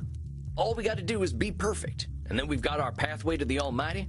Yes, it seems quite clear to me. Senora, if that's how it is, it ain't no wonder you ain't forgiving yourself or anyone for the slightest mistakes. I would ask myself if anyone really has that much control. But keep talking. I have always known we must master ourselves and our baser instincts. Virtue must triumph over vice. I have always known that the earthly lives we lead are disgusting, and only war and death can come of them. Now, hold up just a sec there, cowpoke. You really think all we can do is sow death and destruction? I do not poke cows. Do I look like a farmer? Come on, Senora. You've been alive to see what, 15, 20 billion people live and die? You really saying death and destruction is all each and every one of them ever amounted to? Well, perhaps not individually, but as an immortal, I look at the greater arc of history. Well, most of us ain't looking to contribute to the greater arc of history, but that don't mean life's pointless. That's some Nosferatu thinking, I'll tell you what. But let's continue. I have always known the people have become fat and lazy, and living within the Garden of Eden is impossible in such a state.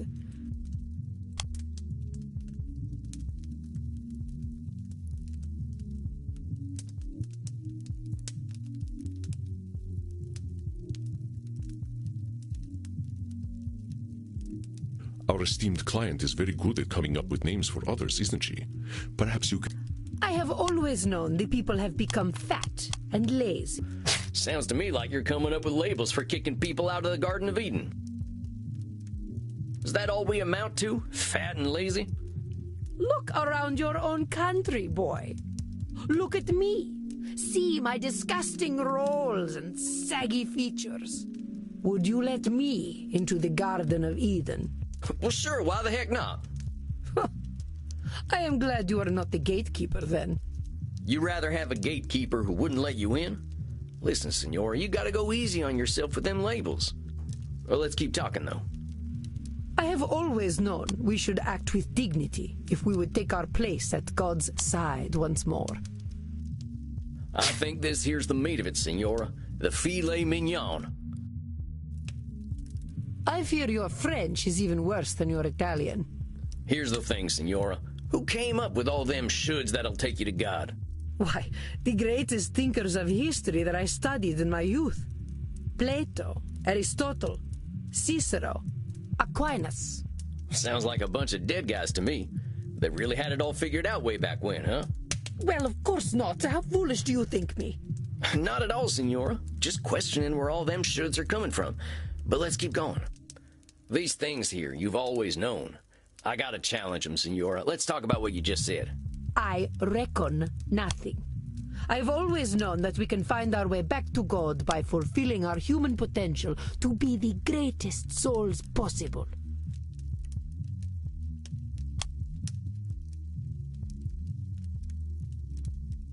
So what happens if we don't become the greatest souls possible? Then godliness is denied to us, as it should be. So either we ascend or we're nothing, huh? I am glad to hear you are not as foolish as you look. Well, let's be honest, Senor. Plain folks like me ain't got aspirations of being as good as Jesus Christ. Ain't he supposed to be a forgiving sort anyway? Let's just get back to what you were saying. So you think you are so very clever, do you, boy? That by pointing out my distortions, you have won. That is where you are truly the fool. I already know how wrong I have been, that I have been chasing an impossible fiction all my life. Indeed, I now believe that even if we did follow the pathway to God, once we reach the end, we would discover that he, too, was a work of fiction. When I say God, I mean goodness, propriety, intelligence. God himself is a lie. I see. So you've lost your faith? Yes, it has crumbled to dust, much like myself in this fat, wretched old body. Beauty and truth are lies.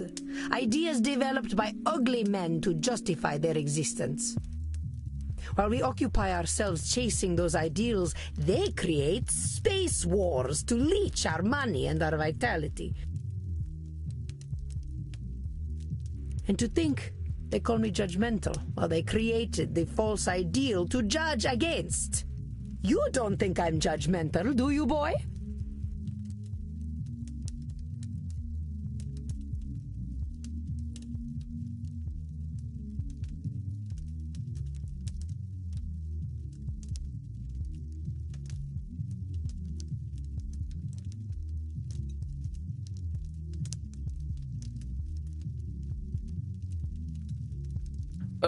I wouldn't put it that way exactly. Besides, I ain't gonna call you names. In fact, that's where I think I want to challenge you. Senora, I think the person you're judging more than anyone is yourself. I know you got raised with all them high ideals, so of course you're getting disappointed when nobody can reach them. That's some heavy pressure, not just on them, but on yourself. I'd ask yourself what all that pressure's doing for you. Is it bringing you any satisfaction? We can't always control what things are gonna be. This is not acceptable.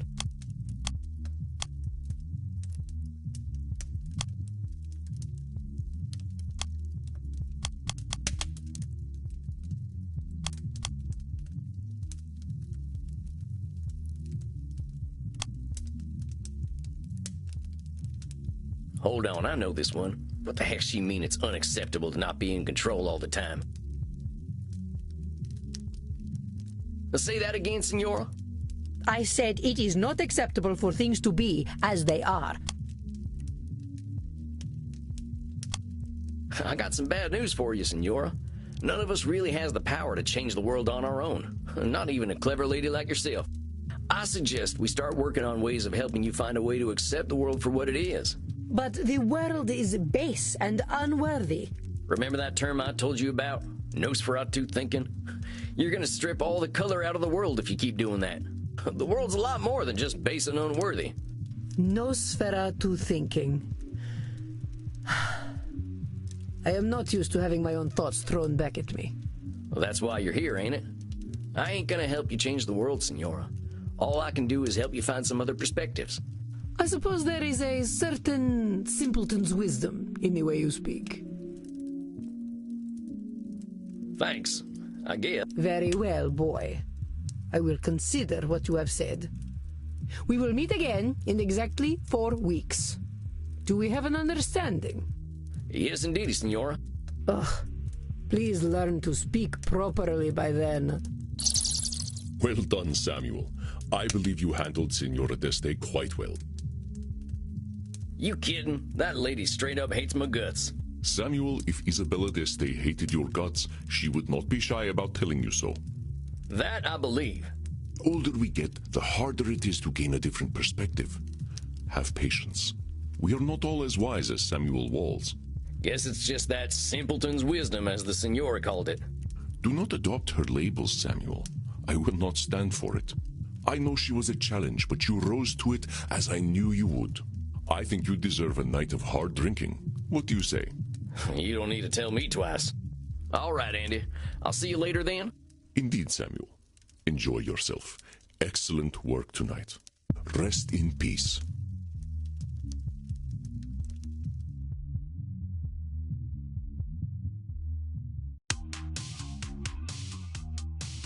Dang, I think that's enough abuse for one night. I could use a drink and a quiet night. Hey, cowboy. Why the long face? I used to say the same thing to my princess. Your daughter. My horse, actually. She never really understood the joke, but I still like telling it to her. You didn't answer my question, Gunslinger. What's got you down? Oh, I just finished up with my second client. She gave me a tongue lashing to remember her by. You ever talk to someone who's so educated and refined that they make you feel like a space alien? Only everyone I ever met in law school. At least until I learned to speak their language. You're a lawyer? Was, and no, I wasn't the blood-sucking kind before you start with the vampire jokes. Just a wide-eyed DC do-gooder. But I get what you're talking about. People can use language like a membership card. You don't speak the lingo, you don't get in. Well, that's just what I mean. I just ain't sure I've got the lingo for a 500-year-old high society Renaissance woman. Well, how do you think your session went? Think she heard you?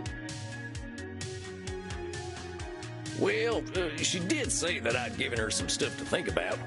And to tell the truth, she seemed kind of embarrassed about that. So what? If she heard you, I'd take the W, cowboy. Take the W? What, the wagon? The win, Gramps.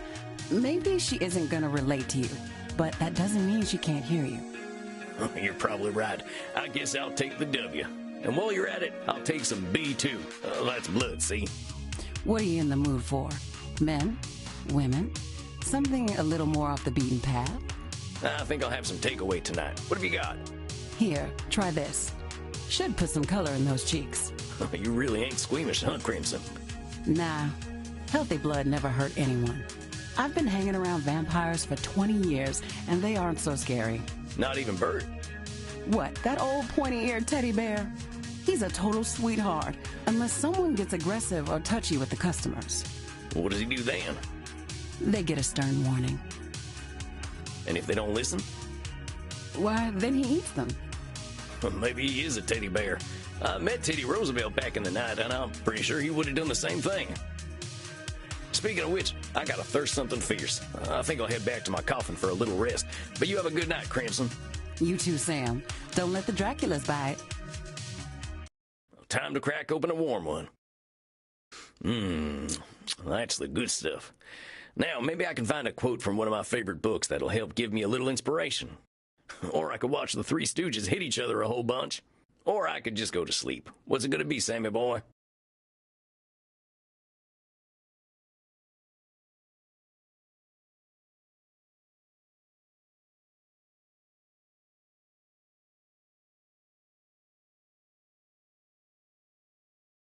My profession is to be always on the alert, to find God in nature, to know his lurking places. I always like that quote.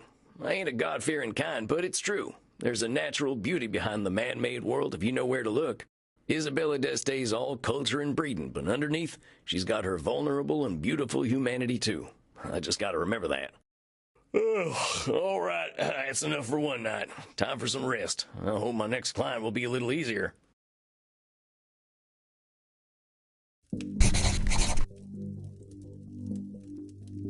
Samuel, good evening. I am glad to see you looking so fresh and well slept. Uh-oh, something tells me I'm in for it tonight. The truth is seldom unseen by you, my friend. Tonight, you face perhaps one of the most difficult challenges a therapist can face. The fact that you may not be able to help everyone. In truth, I have failed to help clients with this particular disposition many times. Hey, I'm new at this. You're nigh on 3,000 years old. If you can't help them, how can I? It is not guaranteed that we can help every client. To think we are powerless to help any is a cognitive distortion itself. I believe you know it.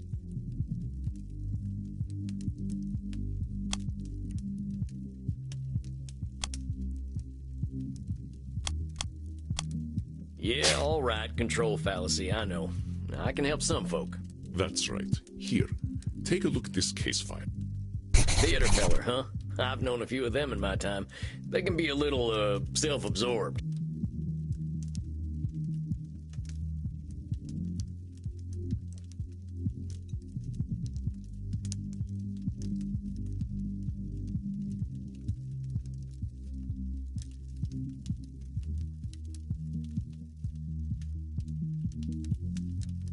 He's looking for therapy because people don't like him, it says?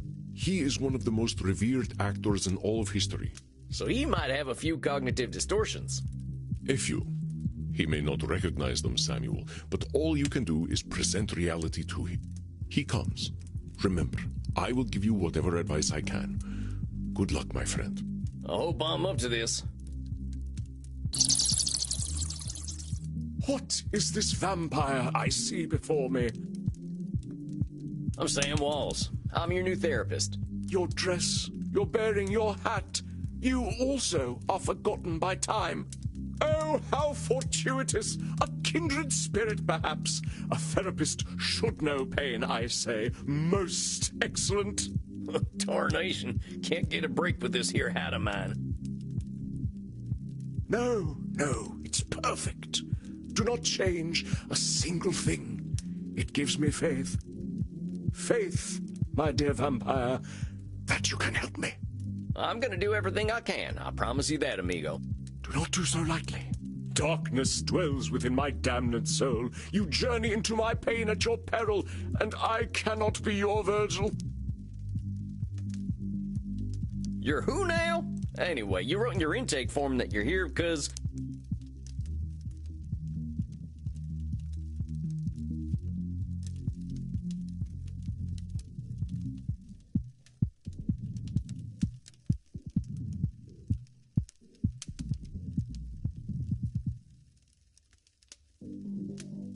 mortals don't appreciate you, you said. Indeed, and I fear they cannot. They must die to appreciate life. As mortals, they cannot ask the immortal questions. What is life for us who do not live? Why are we here? Why do we continue? What do we do when death has no meaning? And what a piece of work is vampire! How noble in stature, how infinite in life!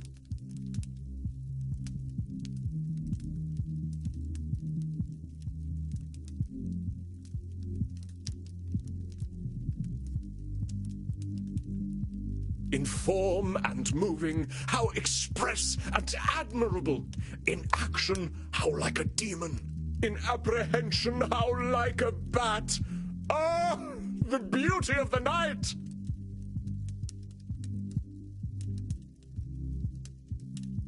And yet, to me, we are but the quintessence of dust. Dust upon dust. Already that whence we came. Well, that was a lot.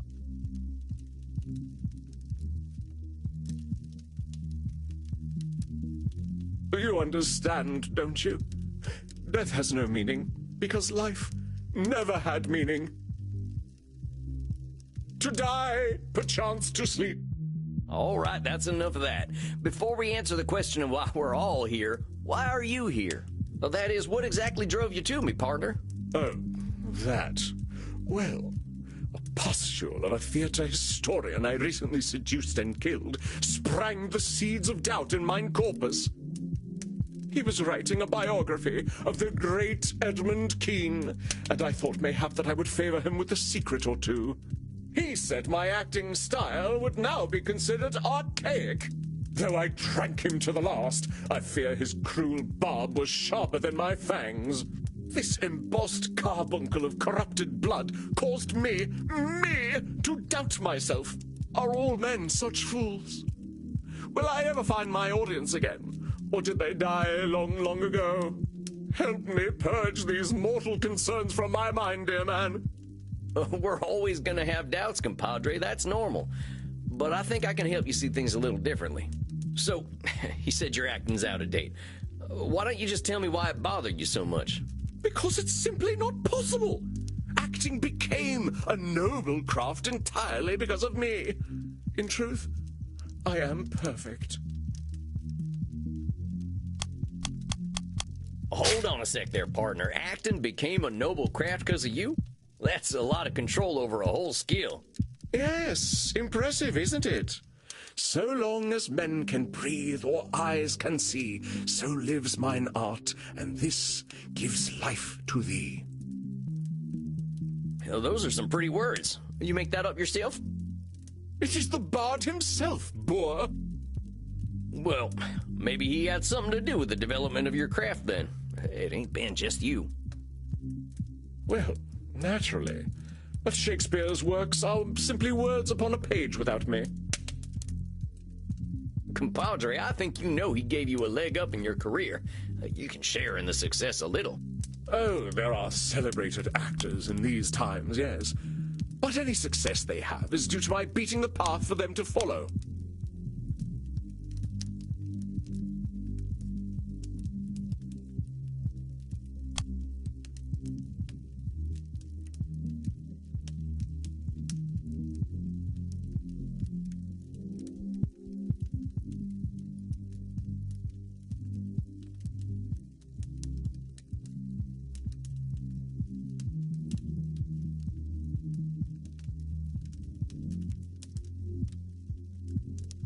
This is a special client. Remember that his distortions can be about others, not just himself. Oh, there are celebrated actors in these times. This is a special client.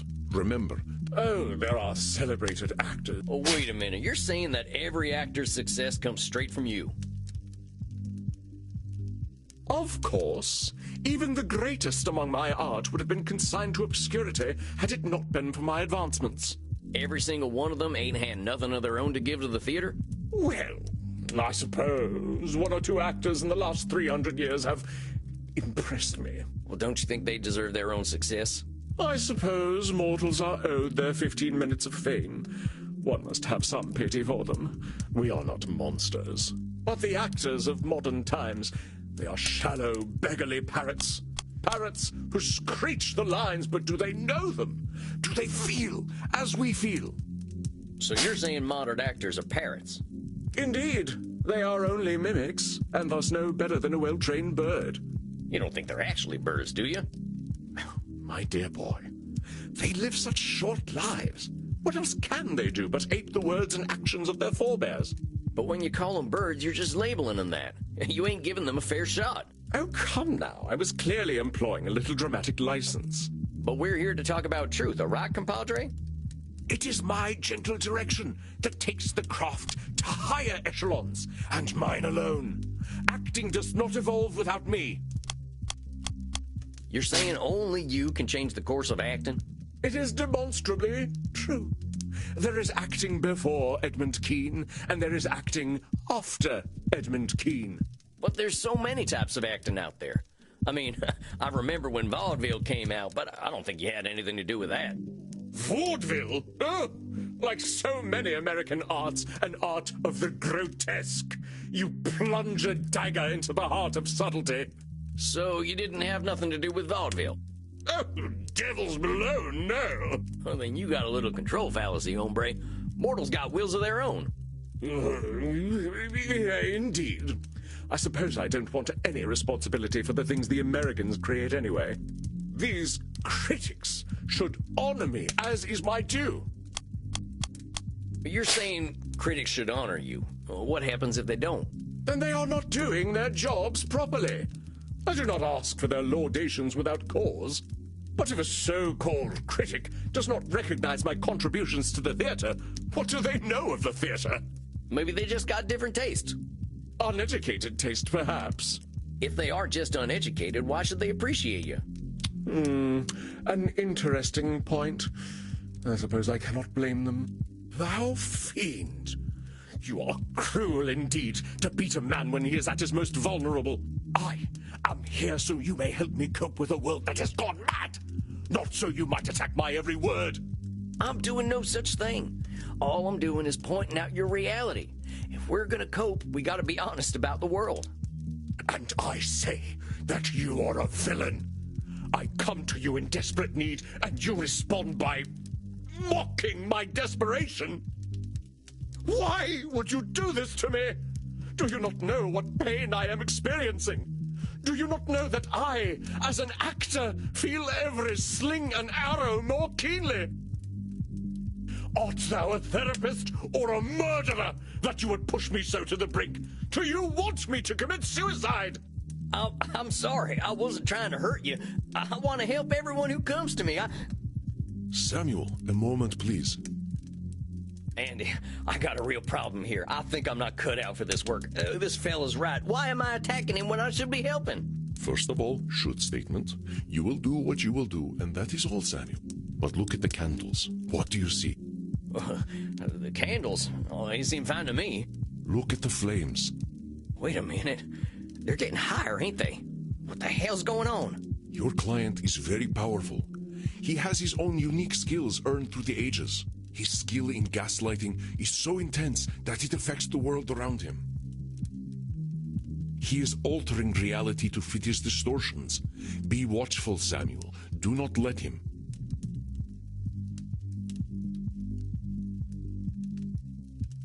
How do I stop it? Be persistent, and above all, be honest. He does not control your reality. I await your apology, sir.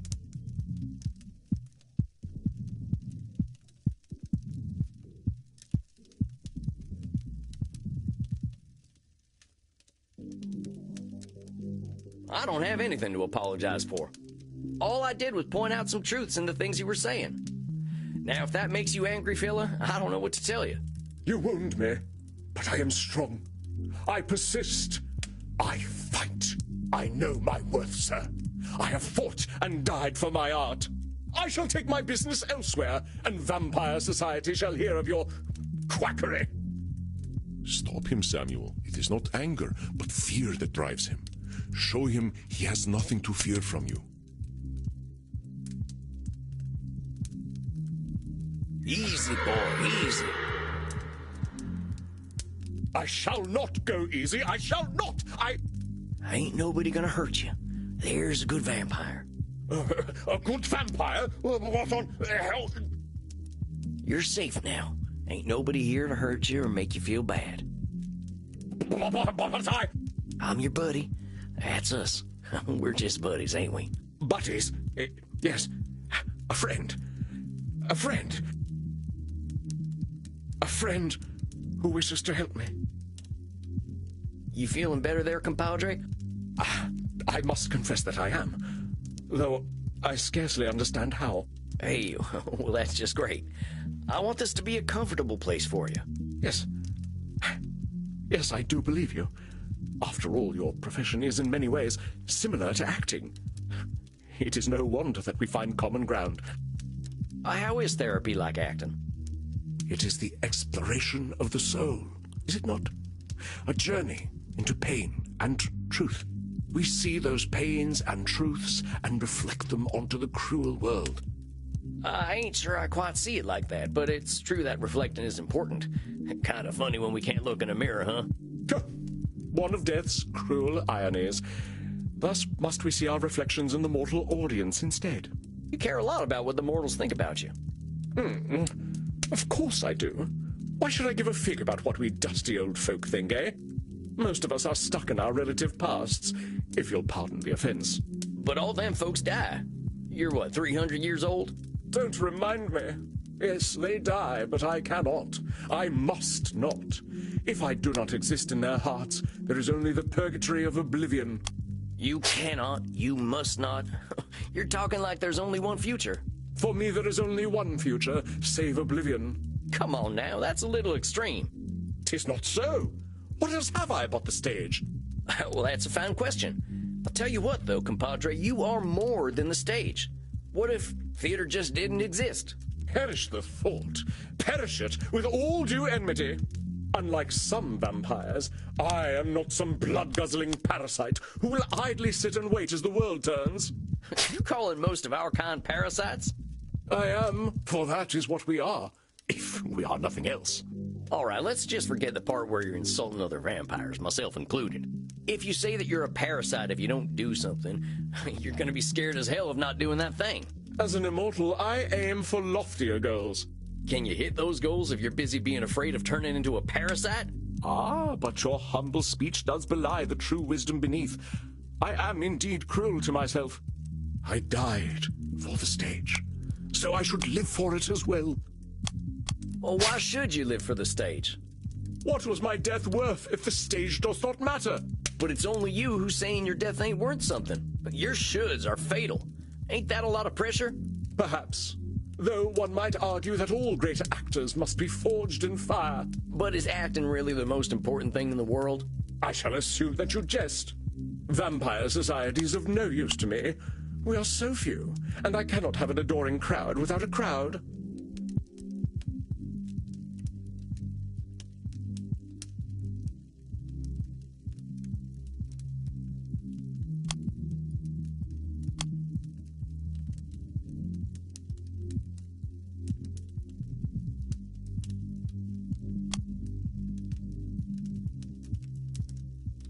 Vampires ain't got nothing to offer you.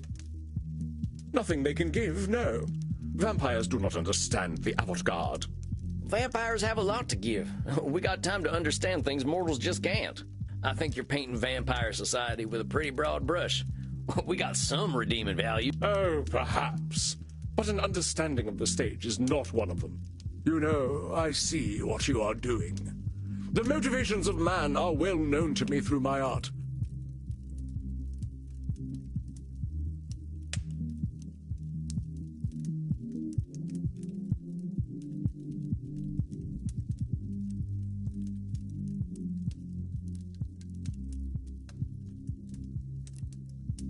And what am I doing? You are mocking me, undermining me, causing me to doubt myself. I know thy purpose, wretch. This therapy business is all a ruse. You would lay me low and claim dominion over me. All I'm trying to do is help you, friend. Reality's a lot easier to deal with when you can accept it for what it is. So now you doubt my sanity. Is there no end to your japes and jabs? I shall not break. Oh, you shall see. The tides of cruel seas will crash upon me, but I do not wither. I know thy game, trickster. You wish to keep me in your debt. The more I doubt myself, the more you take from me. You think you are clever, but thy tongue outvenoms all the worms of the Nile. Well, what have you to say for yourself? Speak, that I might hear thy bile.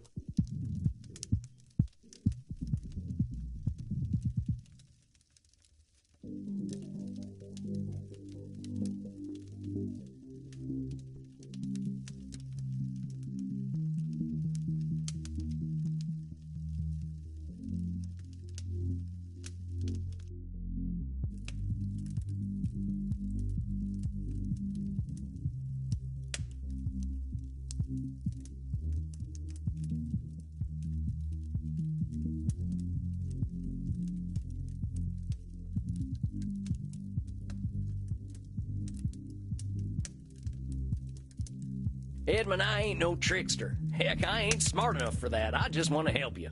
Think'st thou that I would not see a honey trap laid before me? Yes, come, Edmund, into the spider's web. All is well, he says, ere he drains me of all vitality and dignity. Well, that's a hell of a leap, man.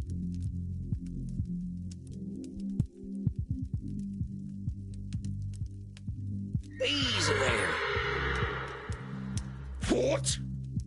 I know you're upset and you're scared. I ain't gonna hurt you. But you want to hurt me. Good vampire. Ain't you sweet? Yeah, it's all right. You really don't want to hurt me? You'll keep me safe? We're safe. Ain't no place safer than right here. We're friends. That's right. You're my buddy now. Just my pal Eddie. In truth, I am oft left bereft of friendship. Our kind can be difficult. You mean vampires? No, actors. But to sense one is not alone in all the world is a feeling to be cherished.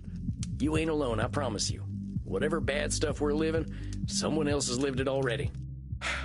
'Tis so. Many geniuses were unappreciated in their time, with wonders of their craft consigned to history's dusty pages. Even the bard himself did struggle. There is some comfort in that. Common nocturnality. We all got the same needs, man. Blood, safety, and sex.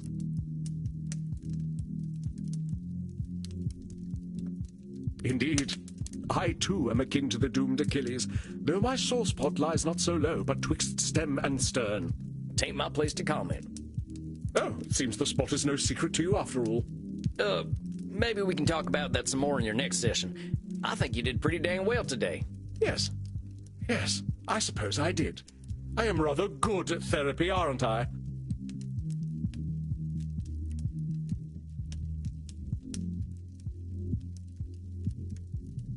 If you're here and wanting to get better, yeah, I'd say that makes you pretty good at therapy. Well, one mustn't rest on one's laurels, must one? That's right, Eddie. Okay, I'll see you in a few weeks then. Aye, we shall vanquish my demons together. I cannot tarry. The stage awaits. Dang, what the hell was that?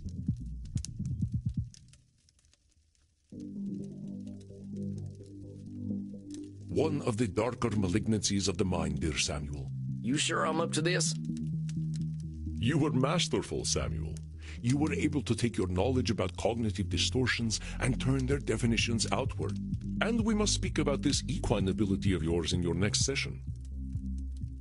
Oh, that. Yeah, I learned a lot about myself through my horse. Save it for our next session. Rest, Samuel. You have faced a great danger. Now it is time to drink and be merry with the Goths.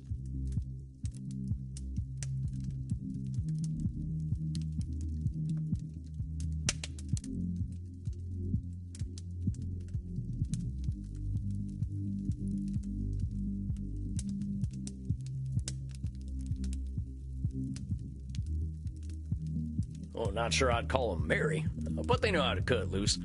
All right, Andy, I'll see you later. Good night, Samuel. Rest in peace.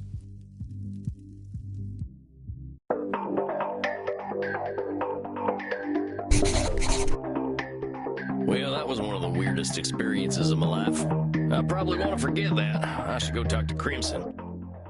If it isn't Sammy the Kid, plop that butt down. Got a shot prepared for you. Well, thanks, Crimson. What is that, Bloody Mary? No, a Bloody Steve. I think that's what he said his name was. Of course it is. How's the crowd tonight?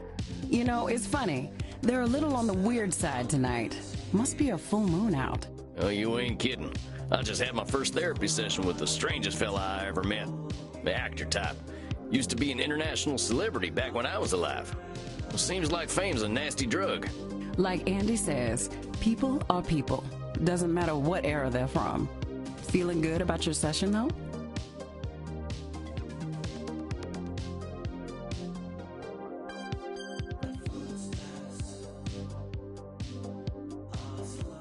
He was pretty confrontational, but he was happy to talk about himself at least.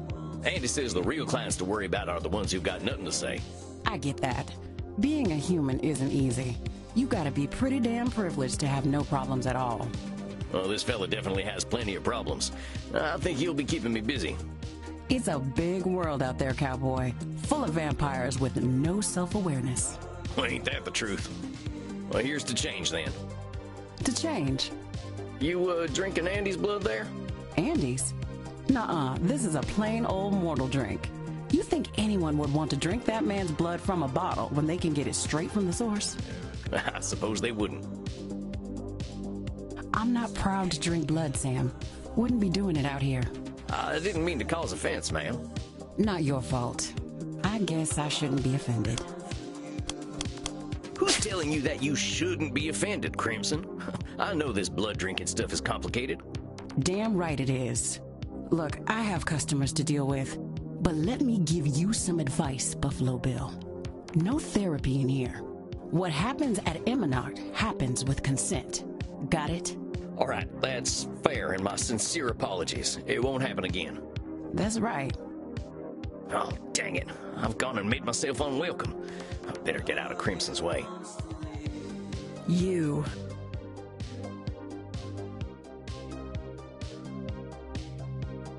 Huh? Do I know you? I know you. I've been watching you, vampire.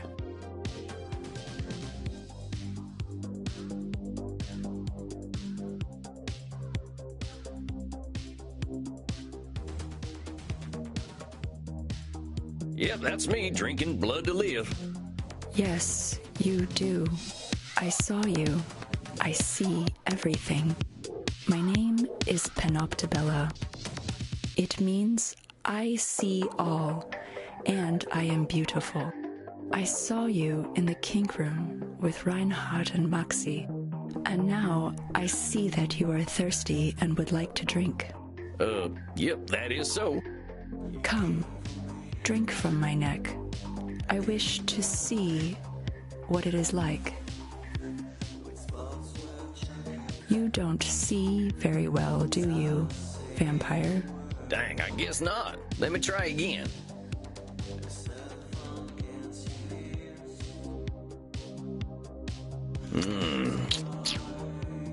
Yes, I see now. That was very pleasant. Thank you. You will go to your coffin now to sleep. Well, if you wanted to cuddle. It is normal for vampires to enter a state of torpor after consuming the blood of another. I wish you an excellent torpor, vampire. Thanks, I guess. I guess I'd better get some shut-eye. This night has gone on long enough.